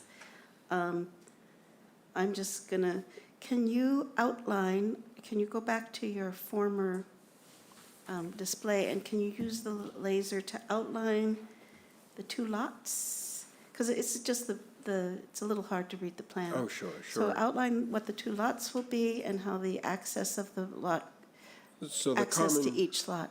the common boundary would be right in the center line of the driveway. Okay, The lot with full frontage would come up to the northwest, all the way back into here and around. and that's where they're going to build the new, The new house, Structure. they're looking somewhere in this area here. okay. There's a view off to the northwest, and they'd like to take advantage of that. The other lot would be the remainder, which has 33 feet of frontage, where 20 feet would be required for a panhandle. It's one of those odd panhandles where we don't actually have the flagpole part Right, of the flagpole lot. It's just the limited frontage. right. And the historic building would stay where it's currently located? Yes, this enables them to keep that right where it is and not have to mess with it. Okay. And the one thing you're asking from us is to go with the 11-foot wide driveway rather than 12-foot. Yes, and Yes. and What can we do with this driveway for the two homes? Okay, all right. I don't really have any other questions. Thank you. Warren? This is not really my area of expertise, but I don't have questions. Thank you. Bob Werschafter? Yeah, I'm a little more information. The 11-foot is being asked for because going to 12 would compromise the sizes of the lots, or it would just be a way to save some money on this property? It would be a much bigger ask before conservation. Oh, this is all in conservation? Yeah. That's the 200-foot from the river, that is 100 feet from the bordering vegetated wetland. Everything's in conservation, and then there's coastal bank up on the north side of the property, so by increasing the roadway here, we're now asking for a variance not only from conservation, but it's under the Wetlands Protection Act. Right. So maintaining that 11-foot would be great to help at that end. Okay. All set? Yeah. Charlene? I have nothing. Frank, share? No questions. Okay, I do have a few. So this is a subdivision. Yes. I want to put a clarification in there. I think our standard for something like this starts at 16 feet, not at something else. We have waived this down in certain aspects. The most recent one was 79 Forest Beach Road.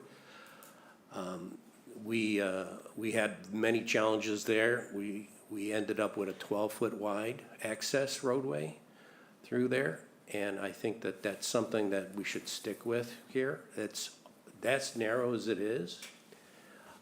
Yes, it is challenging. You are right about that, but I think that it's important, if this is going to be used as an access site, it needs to try and stick with some of the criteria we have. We've got to remember, we've taken 16 feet down to 12. The norm is not 12. Could I ask, where is the 16 feet? It's in the subdivision standards. Excellent. Could Yeah. you tell me where? Well, it's in the criteria for the roadway widths, depending upon whether it's a minor road. But this isn't a road. This is a driveway. Yeah, if it's a subdivision, it's looked at and reviewed as a road, not a driveway. Not the panhandle portion of a lot, is it? That's not how I Well, understand subdivision we've control. had panhandles before, and we also were using, I think there was some in the town center, and we also used 12 feet there too. That's not unusual. I've seen 12, and under the subdivision rules, a minor street type A subdivision is 18 feet required. And that's Excuse for me, 5 18 lots feet, or yeah. more. Okay. Well, Or up to 5 I think, lots. I think it's something that we need to take a look at, put that on the radar for the definitive. I don't want to necessarily say it's got to go one way or another, but I think if you go out there and you take a look at it, the edges of the road, their current driveway, they're all crumbling off. It's not in a condition that's going to be stable. There needs to be work done to stabilize it. So I think when you go out there and take a look at it, you'll see that more work needs to be done. Maybe you can get away with something other than that. You suggested a couple things. I'd like to know what the Conservation Commission would be interested in proposing there, but I think that needs some attention. I don't think it has an effect on us moving forward with accepting the preliminary plan as you have it.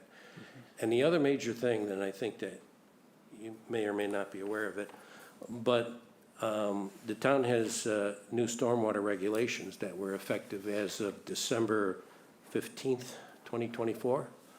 You should make yourself aware of that because it may have an impact on how you go about addressing the stormwater on this site. That's about all.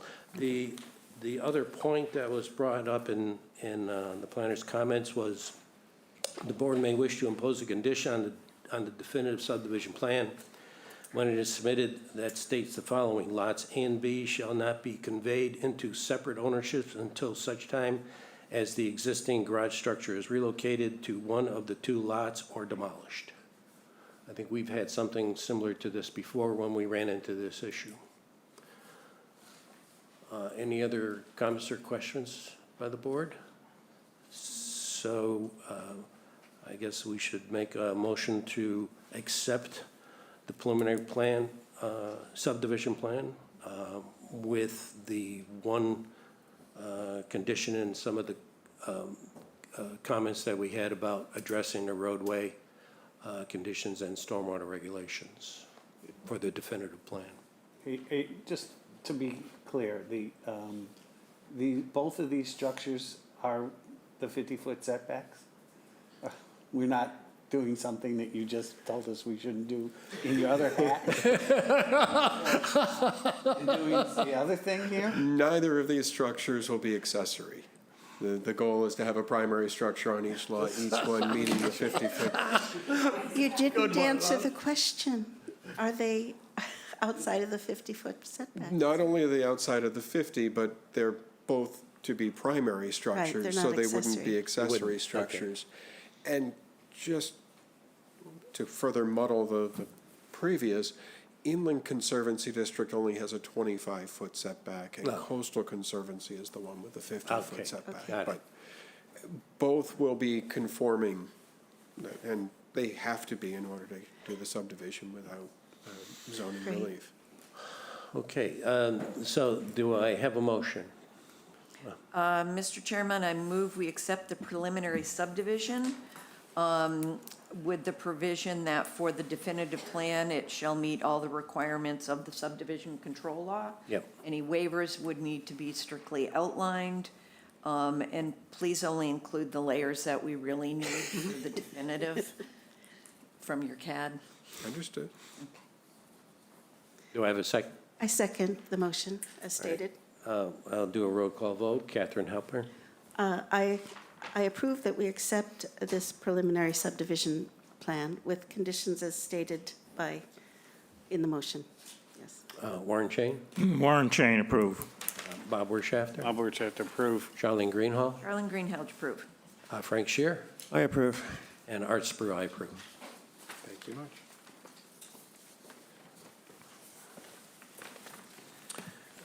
Okay, next item on the agenda is site plan approval for one-year review of pedestrian and vehicle safety at 487, 489 Main Street, Chatham Square. Do I have a applicant? Oh, Bill, yes. Good afternoon, Bill Riley on behalf of One Drop Operating and Chatham Square. You know, a year has gone by, things have gone very well relative to concerns about people in the streets, and yeah, we think it's been a real success. So there's been no drainage problems, so I think it's working very well. I think the only thing we were to review at this point was just the pedestrian and vehicle safety. There was nothing else, no other issues that Right. were to be reviewed after 1 year. So I Right. just want to clarify that with the board members. I don't know if anyone has been out there and seen activities associated with this? No? No. No? Right at the times that it would be an issue. Yeah, if you're not out there at 11:30 on a summer night, Yeah. I think since there's been no incidents, I think it's been universally reported that there's been no incidents of concern. We were concerned about crowding Yeah. on the sidewalk or lines piling up in the parking areas and the conflict of vehicles and pedestrians. And since there's been no reports of any incidents by either fire, police, community development department, I'd actually like to move that if we need to vote, that we vote that the applicant has complied with the review requirement. Do I have a second? Second. Just for the record, have we had no comments from the public, Well, one way or the other? I was about this? gonna- I'm not aware of I it. guess, not that I know, do you have any comments from the public on this? On these two issues, the On these two pedestrian and vehicle issue? No, not to community development on Right, these. because those are the only thing that we said that we wanted. Oh, I to review. recognize that. Yeah, okay. We did reach out to fire and police too, just to confirm that as well. Lost my notes. Okay, I have a motion. Do I have a second? I second. Charlene, okay, roll call vote. Catherine Hepburn, I approve. Warren Chain, Warren Chain, approve. Bob Wertheimer, Bob Wertheimer, approve. Charlene Greenhall, Charlene Greenhalgh, approve. Frank Shear, I approve. And Arts Brew, I approve. Thank you very much. Okay, so, Can we have like 2 minutes? yes, I was thinking the same thing. It's been a while. Let's come back at 10 minutes to 6.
Okay, we're back at our regular meeting. This is long-range planning, and this is for the West Chatham Neighborhood Center discussion, a continued discussion from our workshop. Okay, the last couple of items, at least to begin this part, is the criteria for density bonus. I brought up a couple things before we took a break. It's a proposal. It's not something that's definitive. I'm just suggesting something so that we can get to a compromise and be more, as much as we can, unanimous on this as far as moving forward. I'm open to hearing thoughts and discussions on this because I think this is a pretty critical item here. Charlene? So is what you're suggesting 8 units per, and we keep saying acre, but it's really 40,000 square feet? 40,000. Or is it up to 8 on the density bonus? That's correct. I think the five as of right, and up to 8 as a special permit. But I think it should be very clear what we want for the affordable attainable units and their requirement to construct them. The 5th one and the 8th one will be required for construction, if you want to go that. So, excuse me, the 8th one's required? I'm suggesting that that would be something that would be, and not, you can't use a payment in lieu of, is what I'm saying. For the 8th unit? Right, because Okay. I just thought wanted to that was understand the always our proposal. idea, right? Okay. That we wanted to have multiple affordable units if we could, or affordable attainable units. And this was the way we were going about doing that. We will allow you to go to 8, but you have to build these affordable attainable units as part of that bonus that you were getting. And the 5th and 8th must be affordable, no payment in lieu. That's my proposal. Okay. I would like to make clear on this, because I'm interested in having them build, not just having a fund that puts the money in it. And again, my reading of what we have in the draft would preclude any payment in lieu except for the fractional, Yeah, and which couldn't be built or Right. Have a deed restricted on it, so there's a payment in lieu. But all of the, it's sort of silent on that one in the first section there, and that's the reason why I was uncomfortable with leaving it. Now, it's a little bit more clear in section 8, but well, it needs to be clear. I on think both, I think. the board is in violent agreement that, it's 20% or whatever the percentages are based on, and you have to build all of the even-numbered units, and you have to make a payment in lieu on the Yep. fractional Yep. share, period. May I make a comment? Yeah, Catherine? So if we require, we have 5 as right, by right, and then up to 8 using the density bonus, and we're saying that the 5th and the 8th must be built.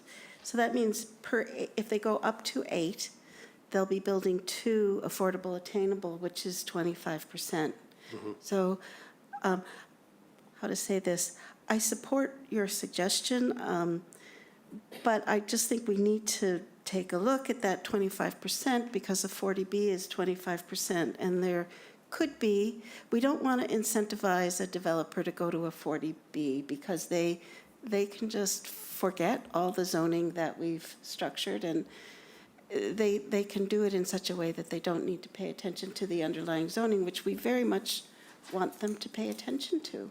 Well, I was a little bit confused on that, because if you take a look at the language that we have in here, Yeah, I'm not suggesting that we make wholesale changes to this. I'm suggesting that if we're only interested in 20%, once you go to 8, how many units are affordable attainable if you're at 20%? 1.6, 1.6?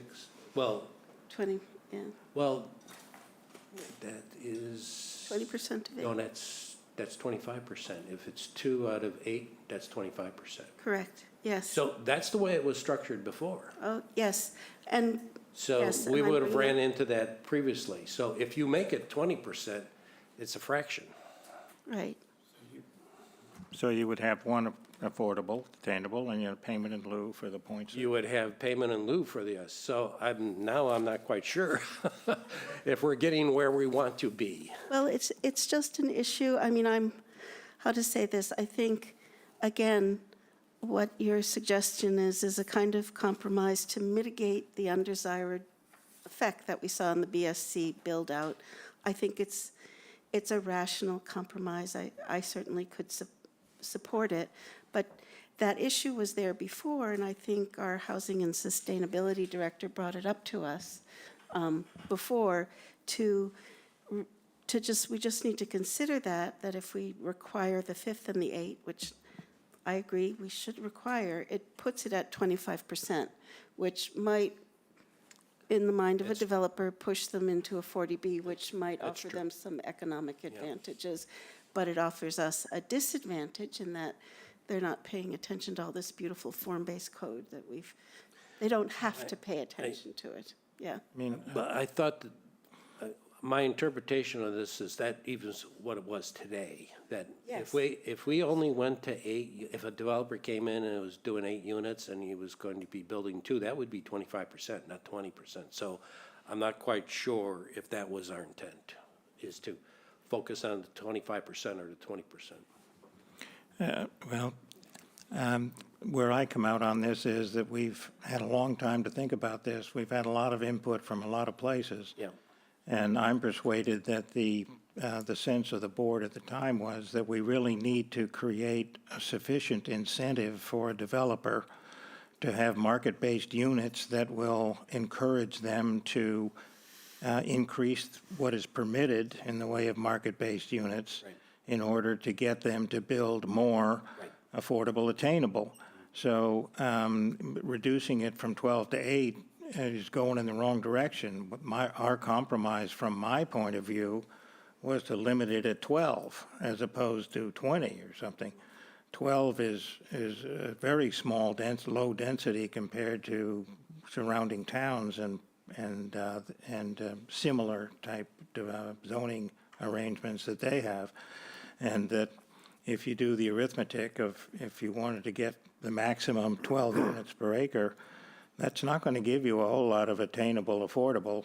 It's going to increase the amount of market-based units that are able to be built in a meaningful way, and that was what the sense of the board was at the time. Certainly I was persuaded that's a way to provide a commercial incentive to try and maximize the density, but maximize what we could reasonably expect as affordable, attainable.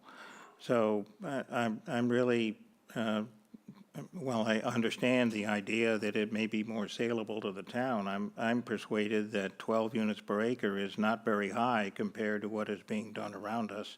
We have yet, again, I may change that view when we see the perspective of a visual graphic presentation of what it would look like at 12.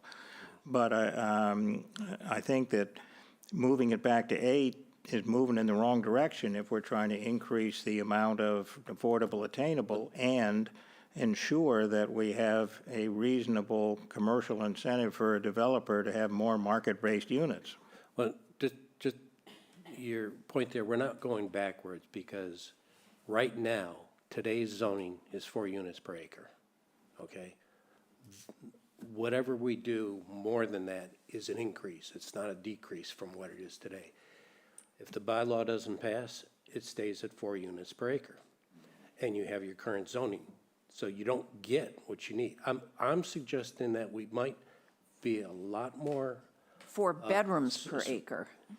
You're not talking about bedrooms. That's not. What is 4 units per acre? Well, we actually, that's how the comprehensive wastewater management plan was determined, was the 4 units per acre. That's not what's allowed But by that's not- right there's- now. We don't allow multifamily by right. Right. This Right is now, we don't general allow business any- 3. Yeah. Right, so we wouldn't, And it doesn't define whether it's 1, 2, or 3 bedrooms. No, I was just trying to clarify, because right now we don't allow 4 units per acre at all, General anywhere. business 3. No, this is GB3, we do. I don't believe so. No? no, we don't allow multifamily Well, multifamily, you're correct. Yeah, that's where I was confused. I didn't, I stand corrected. This is more than what is allowed right now. Anything that we do is more than what is allowed by now. So we're not, by defining whether it's 5 or 8, it's still an improvement over what it would be if we did not pass this. And I'm looking for enough support, not just from our board, but also from the town at 2/3 vote. I think that's a high margin that's going to be put on us, and I'm concerned that we may not be able to achieve that by just jumping too far into this. This is just my point of view, that's all. Catherine, Yes. I'd like the rest of the board members too. I just want to make 2 comments. One was thank you for including in the packet, I think it was this time's packet, the copy of the memo from our previous planner, Ali Sabatino, which was dated in, I think it was January 2022. Yes. When she summarized for the board the new considerations that we had to take into account. And she said, would we like to consider more than 4 units per acre? So I think it's just a bit of history on our work on this bylaw, that up until that time, we were working with the recommended 4 units per acre that was recommended in the 2014 visioning study. After that, we've been, we increased it to 5, then we increased it to 8, and then we pushed it up to 12. I fully understand and agree with the reason you want to pull it back to 8. It does give us a little issue with the numbers and the percentages, which, because if they're going to build 2 and we want them to build 2, we don't want them to do that payment in lieu, it puts them at 25%, which could entice them, incentivize them to go to a 40B. I'm going to step a little bit outside of the box here and propose 10 units, which will give us 20%, a nice even 20%. They got to build 2 units, it's going to be 20%. Gives them some economic advantage over the 40B because it's not 25%.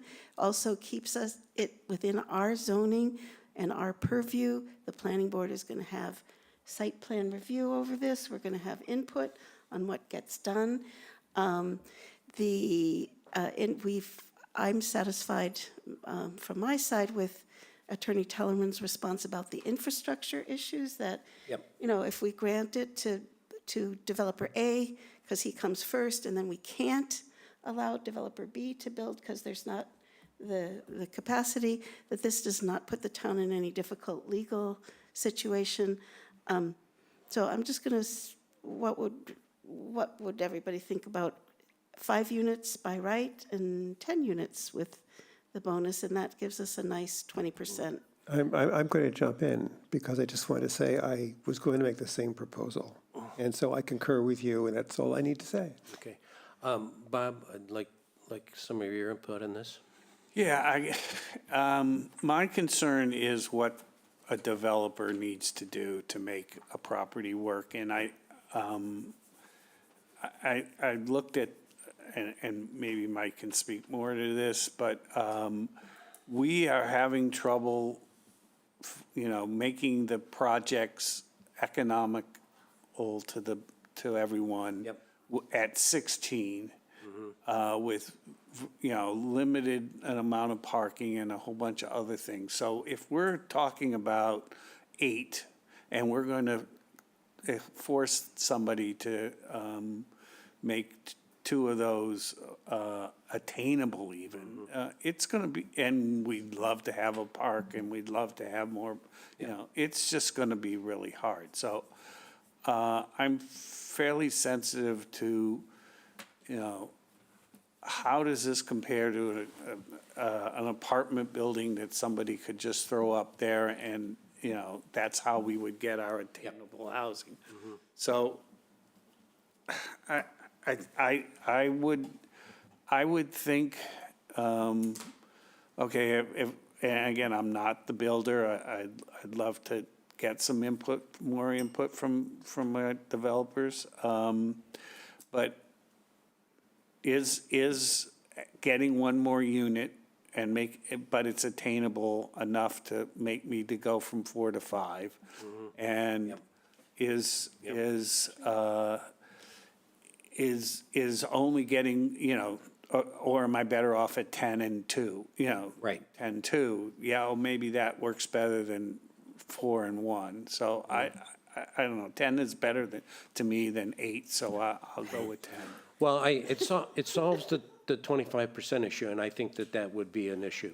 And I do agree with you about that. Except 40B is only affordable, right? It isn't attainable. No, well, yes, you're right.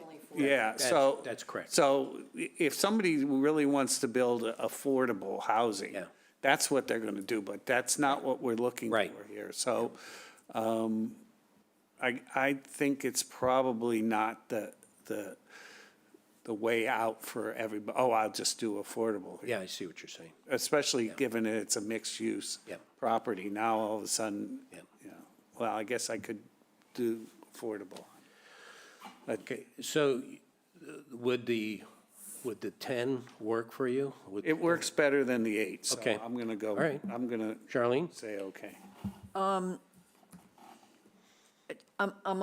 okay with the Okay. 5 and the 10. Okay. But I'm wondering with the new law that's coming in that we know nothing about yet, which is very frustrating, and the name of it just popped right out of my head, whereas we're a Seasonal seasonal community? community, Yeah. what impact, or whether it's a positive or a negative, we don't even know that. I'm guessing it's going to be a positive for us, but we don't know how that's going to impact us. So I just don't, are we putting the cart before the horse when we don't know what color the horse is Yeah. yet even?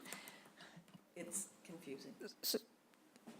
Please, Okay, Katie. so I think that's something to consider. I think we were expecting guidance sometime in December on seasonal communities. That's what we heard at the Home Consortium, but we haven't seen anything. Right, so we haven't seen anything yet, but it will be interesting to see where the regulations come down regarding year-round occupancy, which is one of the big things within the seasonal communities designation, and how it would actually work with this bylaw, or how it would affect this bylaw. It's yet to be known, but we don't have that information at this point in time. I mean, I'm kind of at a crossroads here. It's like, do we wait and see what that has to say? Or do we move forward with the 5 and the 4? And if we learn something between, now and town meeting, where we kind of look at each other and go, wow, this could be a heck of a lot better, do we just not move forward at town meeting?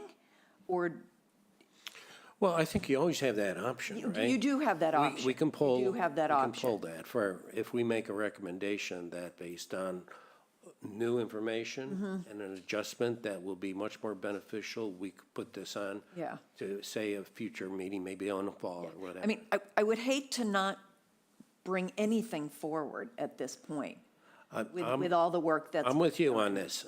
I just don't want to cut our nose off to spite our face with something that is still an unknown, which is really annoying, but that's the state for you, and new stuff.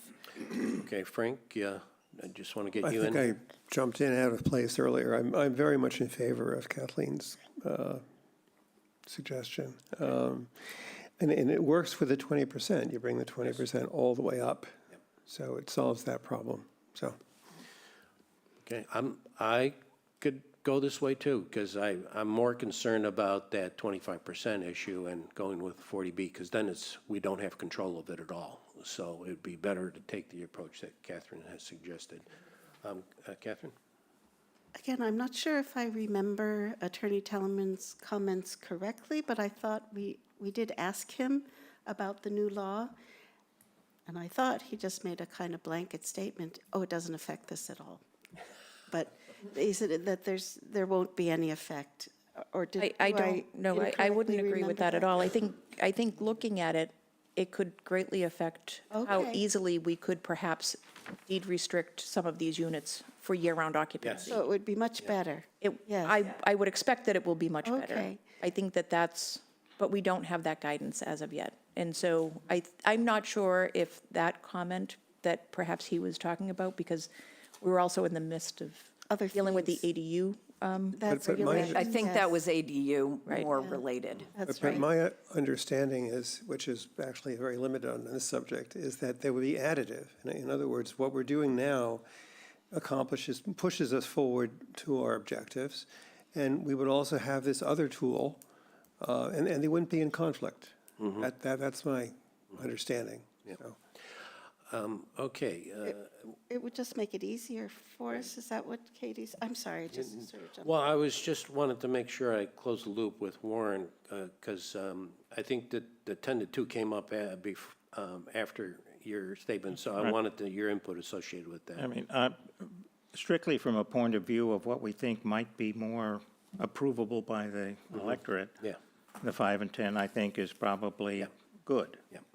If our objective is really to try and get some units built and to include affordable and attainable, where I come out is that the compromise we had was that in order to make developers incentivized to build things, we need to increase the number of units that they can build.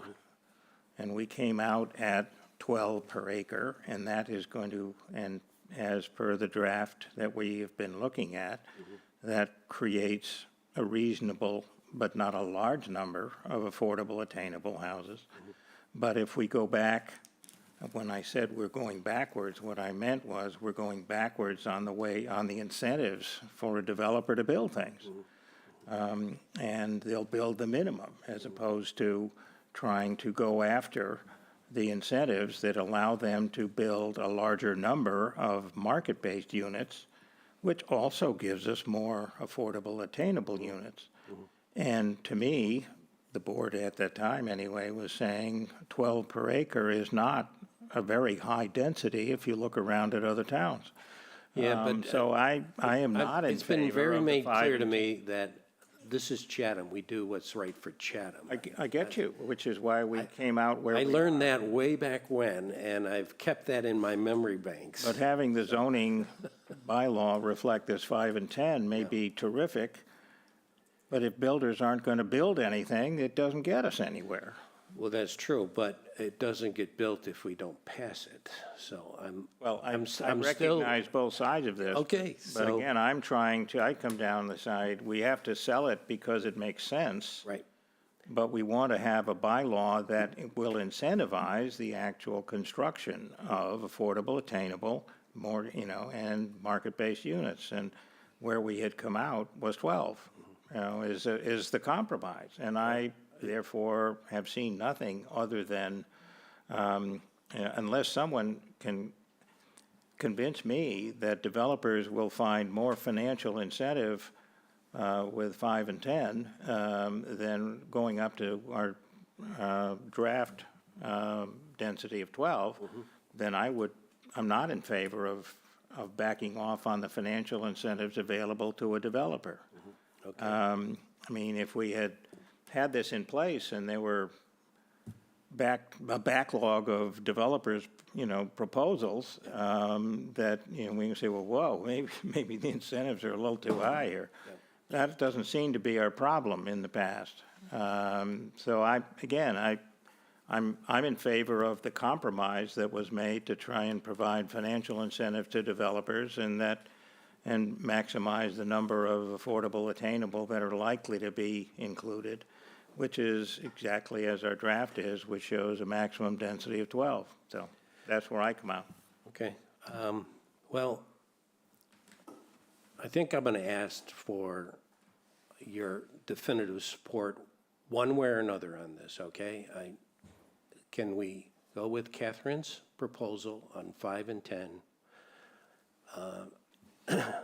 And I would like to hear if by voice vote that yes, you support that versus something else, because we need to give direction to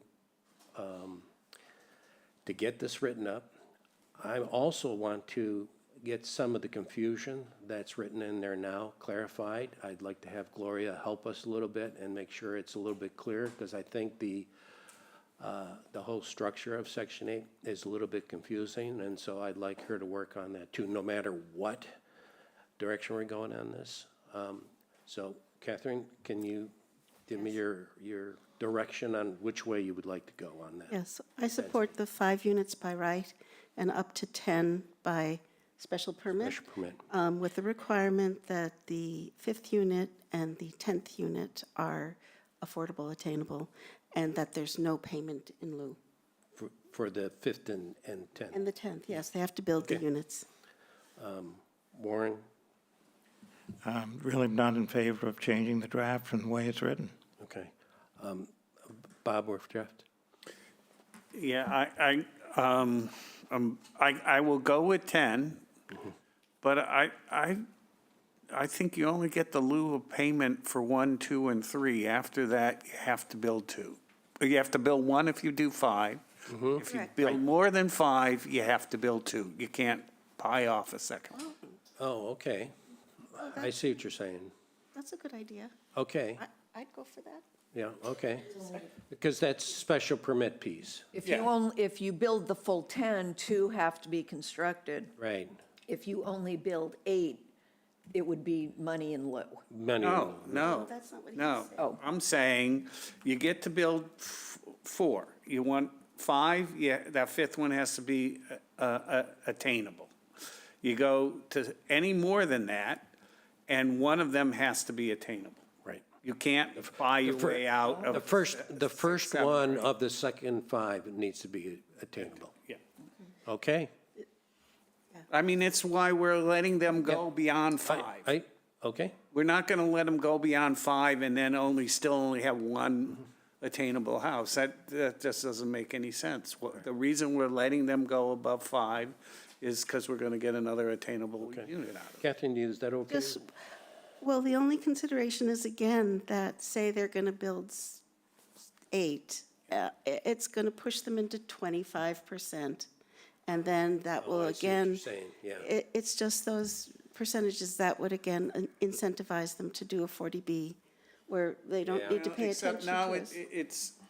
So it's- that's the only wrinkle there. it's 6 market base and 2 attainable. It isn't 6 market base and 2 affordable. So it isn't quite pushing them into 40B. No, you were suggesting if they want to go beyond 5, Right. the next one has to be attainable first, First, all right? right. And they can go up to 10.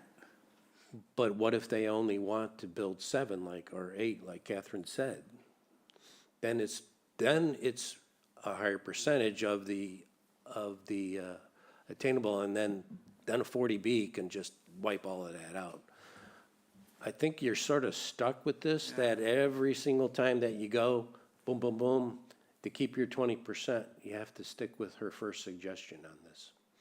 But right, I like your idea. I'll defer to later after we do the next one of these. Okay, Because I think this is all so hypothetical and that we have to wait to see what a builder's actually able to do. And okay.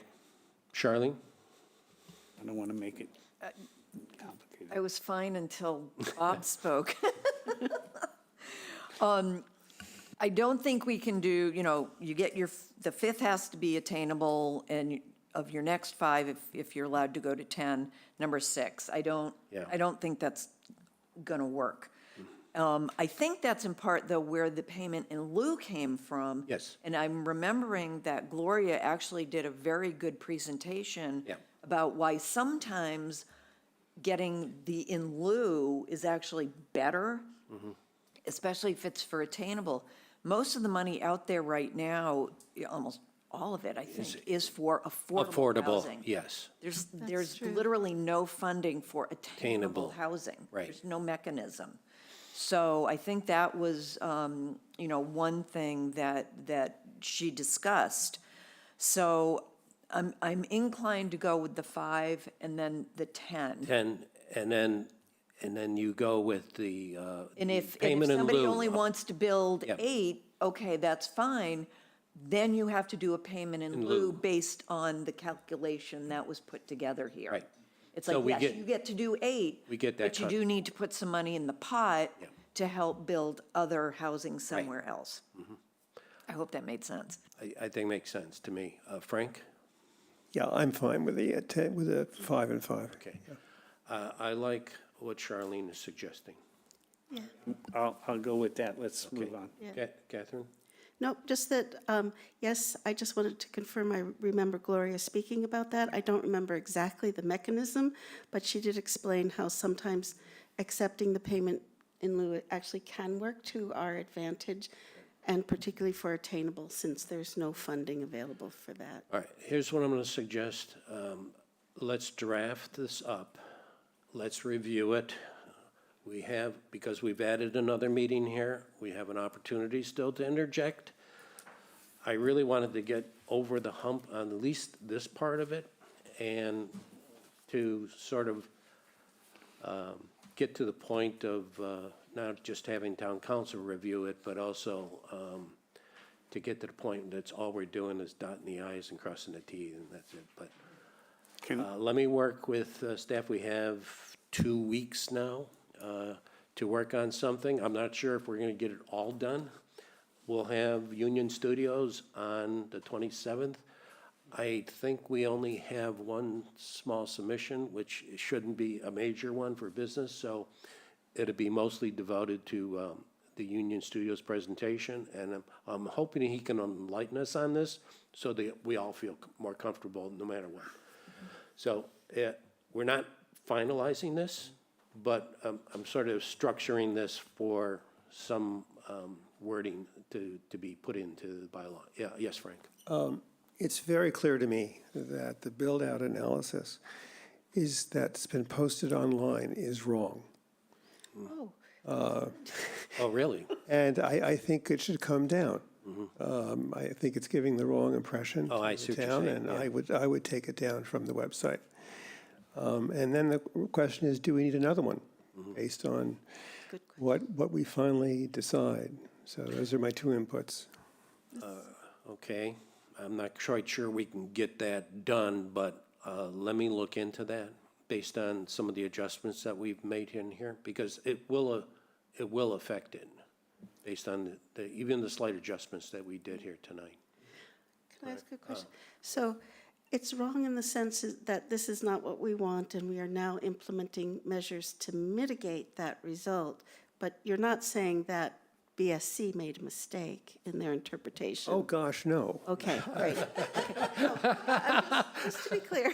No. I'm just very worried that it's Yeah. conveying the wrong message. Yeah, correct. Yes, I agree.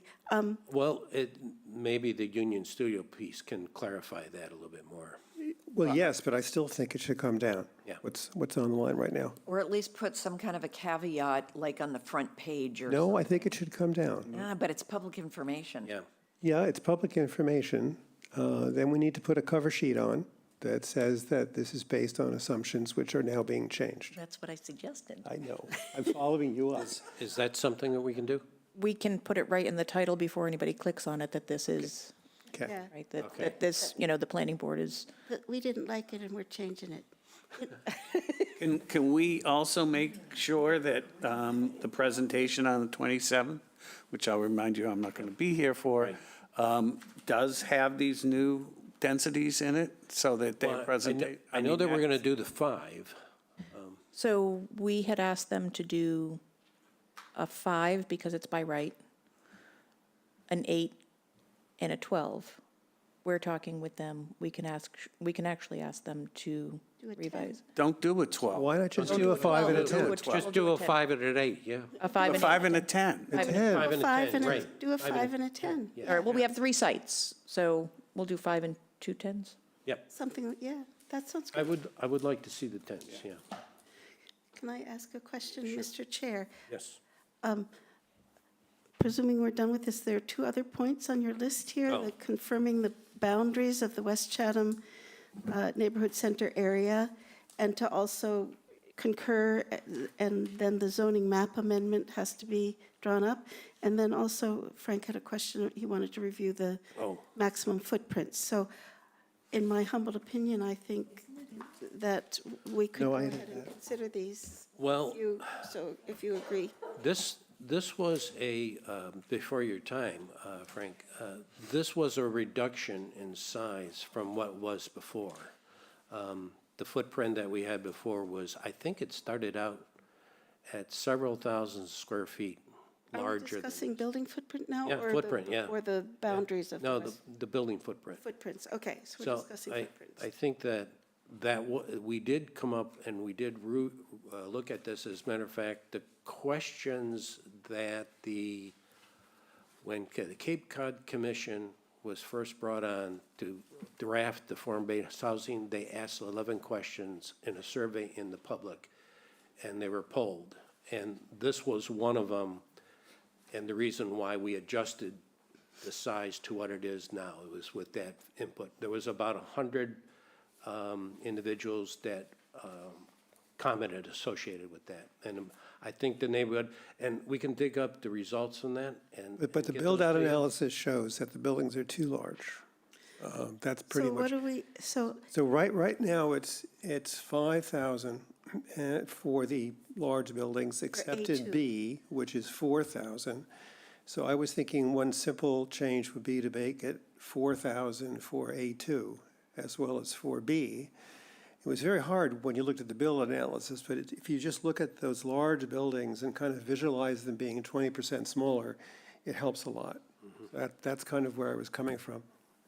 again, could I just ask a Yeah. question? So we have the maximum building footprint in the bylaw, Zone A1, we have it now at 3,000 square feet. Yep. Zone A2, 5,000 square. That's what I was referring to. And Zone B, 4,000 square feet. And you're saying the way BSC did the building analysis followed those. Yes, it did. It did. And you're suggesting that we change Zone A2 Yep, to be also 4,000 square feet. which would reduce the footprint by 20%, yeah. I was always liking smaller building footprints, so, I mean, That was the consensus of the polling that was done back then. So But they didn't have the benefit of the build-out analysis. that's correct. That's a number change. I think we can do that at the I- next I- gathering. I don't disagree with you, Frank, but I'm curious to see what Union Studios' design might look like if they're using the 5,000. I think they're going to be using the 5,000 because that's Yeah. what the, But, because what we saw from the build-out analysis were boxes. We're not going to be seeing boxes from, we hope. no, we won't be seeing that from Union Studio at all. I Well, can guarantee you. So here's- I'm just, But the build-out might give us the analysis incentive. indicated what a developer could do, and they were enormous. So I think we should react to that. But a 8-unit, close to the mic. an 8-unit row house Yeah. is going to get pretty close. It's not bigger, but they're connected, so it's one building. I mean, it really depends on the design. 4,000 square feet that's a box is what's scaring us. Right, yes. Well, I disagree. 4,000 or 5,000 square feet, which is what we're talking about, stretched out in a line, is very large visually. Well, it's 100 by, it's 100 by Let's- 50, let- but it's 100 by 25 if it's 2 stories. No, we're talking about footprint, Footprint. just footprint. Footprint, Not okay, Yeah, square that's, yeah. all right. Building footprint, yeah. Yeah, that is big. Let's go with 4,000. Okay. Yeah, It's changing a 5 to a 4. Yeah, I have no problem with Okay, that. I have no that problem is with pretty it. big. all right. We're going to change the 5 to a 4. So just to confirm, it's 344. 3, 4, 4. Yes. Great. That's good. And All right. boundaries. And just, Oh, and in green space? the green do the space, I think boundaries we do first. have criteria in here for it, but I don't think there's a percentage defined. And Well, we have 60%. We is have it lot building No, coverage or maximum lot is coverage? 60% for lot coverage. but Right. Does that mean 40% could be landscaping or something else? Well, no, parking counts towards lot coverage. Lot coverage, yeah. Landscape. I guess what I want to, How do you do that? How are you going to get that many houses in there if it's only 40%? you'd be surprised, you can do it. Instead of it being, I think of cluster subdivisions where they have, their subdivision and these little lines of green space in between, Yeah. which is not usable space. Right. There needs to be an area. An area. An area. Yeah. I don't know how best to describe it, but we don't want to just see little green here, green here, green here. We want to see connectivity to a green space, if that makes sense. Yeah. Okay. And I'm not sure where that would fit. But again, Well, there's this- we're the permit granting authority, and that's really, in terms of our review of a subdivision plan, that's exactly what we would be requiring. Well, site plan approval, but we also need to give the person designing some criteria to show. Yeah, it would come underneath section 15, landscape standards. And so I didn't have that on the agenda. I have not reviewed that. That might be something that we could take up. And if you could look at that, Charlene, and see if you could suggest something. I'll take And a if- look. If you do have something, to send it to Katie, that maybe we can share that with everybody I then. will be happy to do that.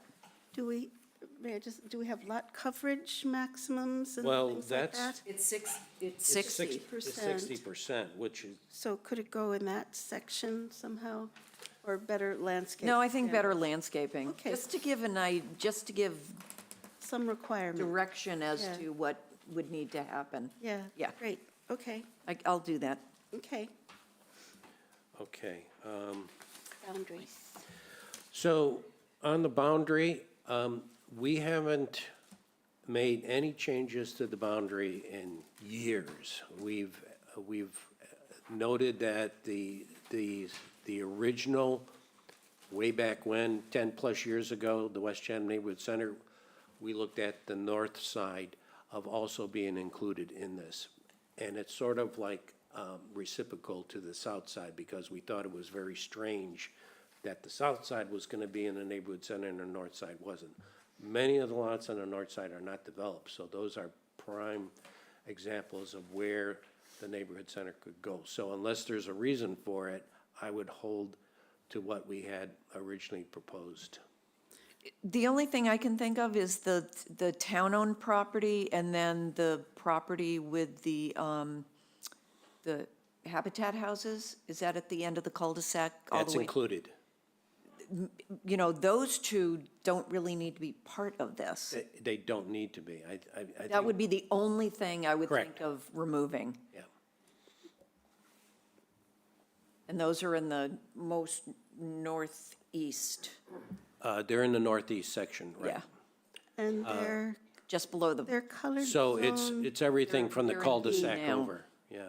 It's everything from that cul-de-sac yeah. over. I mean, those would be the only, there's no reason for them to be in there, only because it's town property and already developed residential property. It's residential already, yeah, so, So that one, I'm sorry, Yeah, keep in. go. So the one, which lot is town property? Just the one lot with the habitat? That one. So just the one lot with the habitat, and it's already developed, but it doesn't really make sense to exclude it. It's sort of nice to have it contiguous, in my point of view. I think, we're looking at what happens if it was redeveloped? No, it can't be redeveloped. Right. So that's why why have it in Okay. there if it can't be? That was my own really reason. We can look and see how it would look Yep. from a zoning outline standpoint, Yep. with those, with the conservation property as well as those. You can see where my cursor is here. These are the habitat properties right here. Yeah, And and to the north of Well- that is what? That, I the- believe, is conservation. that's conservation too. I yeah. believe And the one just This to is the as well. west, that's conservation, correct? in this yes, I believe are Yeah, both. that also. one's conservation too, so you're not really building on that one. It's town-owned. But Aren't those zoned municipal then? They may be, I'll double check, but they actually might be zoned municipal conservation. I'll double check with. If they are, they shouldn't be on this anyway then. Right, this is just the boundary, kind of, yeah, but we'll check into that. If you remember when they went through the build-out analysis, they showed the pieces that were excluded, that. Oh, yeah, yeah, yeah, All of yeah. those sections were all excluded pretty much anyway, yes. That would make this a little bit cleaner, since, so if those yeah. lots are zoned municipal, we'll take them out. But if there's no issue, we could leave them in. It's Yeah. kind of six, doesn't. But I think you're taking it all the way up to that conservation property, including, you would take all of that out. It was just Yeah. throwing it out there as a thought. No, it's a good thought. So. All right, I'll go over that with staff, and we'll see where we go with it. All right. But otherwise, I got a lot of homework for the next 2 weeks with everyone, and they're doing most of the work, but, I'll just make. yes. Otherwise, I'm certainly fine with the boundaries as they are and as they have been Yep. for some time. Okay. They initially went through some changes, but I think they're fine as they are, with the exception of those. We'll just find out about whether those are zoned municipal or not. As long as everyone else is okay. Yeah, I'm okay with them as well. I could go either way, frankly. Okay. Yeah. Did you have something else, Katie? That's great. I was just going to share my screen with the current zoning map. Okay, I'd like to ask if there's any comments from the public. And again, we're looking only for comments on the West Chatham Neighborhood Center bylaw at this point. I see any hands up, Katie? Yep. Carolyn McClelland. Oh, yes, Carolyn, go right ahead. Hello, can you hear me? Yes. Yeah, I'm sorry if this has already been discussed, but I have trouble getting to these meetings because of my work. So you might have already gone over this, but I did catch the latter part of your discussion. And I just had a couple of questions about, when you talk about affordable and attainable, what's the AMI range that you're saying for how you define attainable? So when you're not putting ye- in the Yes, Yeah, Katie, so I that- think Katie can read that to you right now. Just a minute. Sure, it talks about the distribution of affordability shall be as follows. First unit shall be affordable to households earning 80 to 90% AMI. Second unit shall be affordable to households earning 90 to 100% AMI. Additional units may be affordable to households earning between 80 and 125% AMI. All right, so when you're talking about making restrictions on or requiring a developer to have like 2 units for the affordable or attainable, that basically is between 80 and 125 AMI? That encompasses all those scenarios, is that correct? Yes, that's correct. Okay, and so you're not, and then the next thing is, you're not putting any year-round deed restriction on this other than waiting to see if the Seasonal Communities Act offers some tool that would allow you to do this, is that correct? No, we are- No, we're saying that the renter or the owner of the property could put a short-term rental up to 2 months on their properties.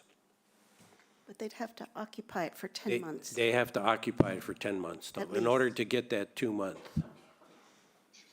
Yeah, that's 2 months per year. Per year, yeah. Okay, so a single occupant would be able to rent their unit for 2 months? 2 months, as long as they're in it for 10 months of the The remaining. other 10 months, Yeah. okay. All right, those were my questions. All right, great, thank you so much, and I appreciate the work you're doing. I know it's a difficult task, so thank you. Any other hands raised? Rick Levitt? Oh, Rick Levitt? Yes, thank you. And I also echo Carolyn's comment. Your work is enormously valuable, and I appreciate it enormously myself. My question is related to the use table on page 15 in the draft bylaw. And with respect to single family, dwelling units. In the initial, some of your initial drafts, single-family dwelling units were completely, and they should be completely excluded from the village center zoning. But we've discussed in the past, you and I, the importance of having cottage clusters. These are single-family homes, but they are indeed multifamily developments. And so I just wondered, I really have a question for you. In the current draft of the bylaw, again, the permitted use provisions table. I think we looked at this, Rick, and we said that that's a detached multi-unit, and we could go that way with it. Yeah, that's excellent. All right, I appreciate that very much.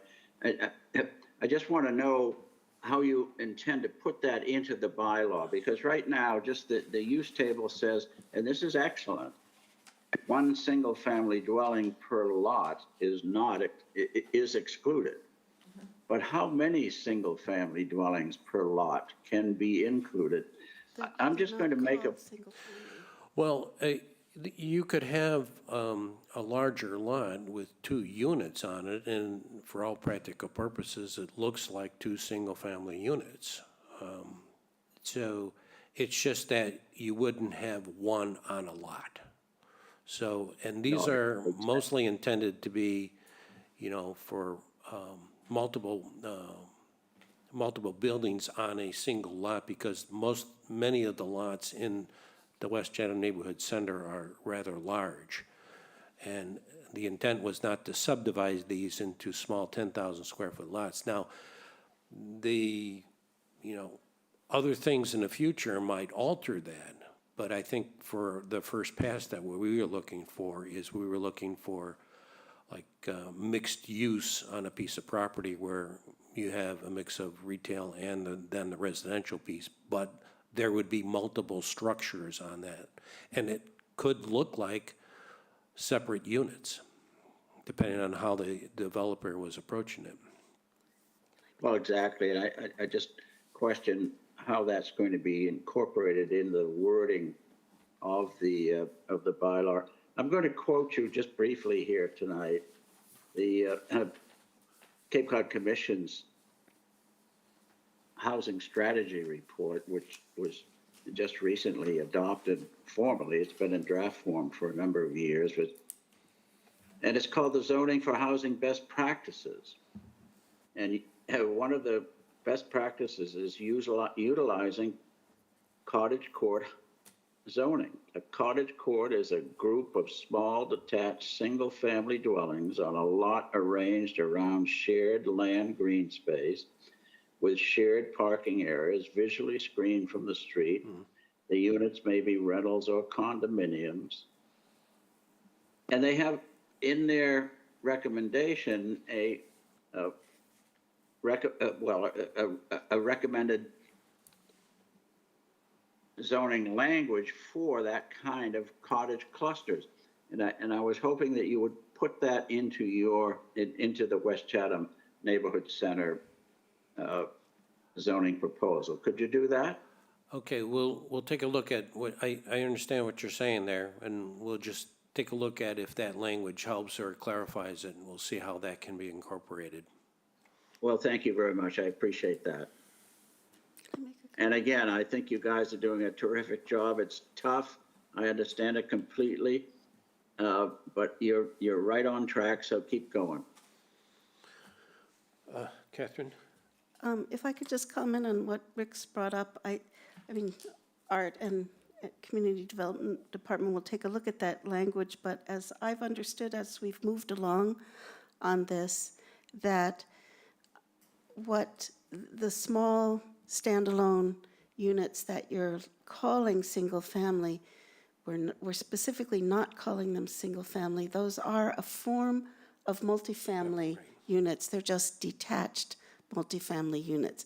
And I don't know that it's necessary they're included. When we say multifamily dwellings, they could be detached. You could put 5 on an acre, and they're detached, and they could be organized in a cluster pattern with a courtyard in the middle or something like that. But as I've understood as we've gone along, that we actually don't want to call them single-family homes or small single-family homes. It's a multifamily development, just detached units. But we should take a look at it and take a look at what Cape Cod Commission says. agree. I personally liked, I'm sorry, Rick, go ahead. No, I agree completely, Catherine, that they are multifamily units. And the professional language today, the professional, all of the professional writing today includes these small units as multifamily. And indeed, when you receive the Union Studios representations a couple of weeks from now, on the 27th, I'm sure they're going to include a number of small single-family units as multi-family buildings. I personally found that cottage, whatever cottage, very helpful, very descriptive. It's been thought through by, zoning people, so I think we should try and employ it. Okay, yeah. Yeah, it just, excuse me, just finally, it's the missing middle housing that you've all been talking about tonight. That's the housing we need to build. That's what's needed here in Chatham for the families working here in Chatham and working on the Cape. That we just are not building any longer. It's the missing middle. Okay, thank you, Rick. I don't see any more hands raised. No, Mr. Chairman. Okay, unless there's any other comments, Mr. Chairman, I move that we adjourn this really incredibly great meeting. Yes. I have a second. Warren Chain, a second. Catherine Halpern, Yes, I approve. Warren Chain, Warren Chain, approve. Bob Werschafter, Bob Werschafter, approve. Charlene Greenhall, Charlene Greenhalgh, approve. Frank Shear, I sure approve. and Art Spur, I approve. And the time is 6:51.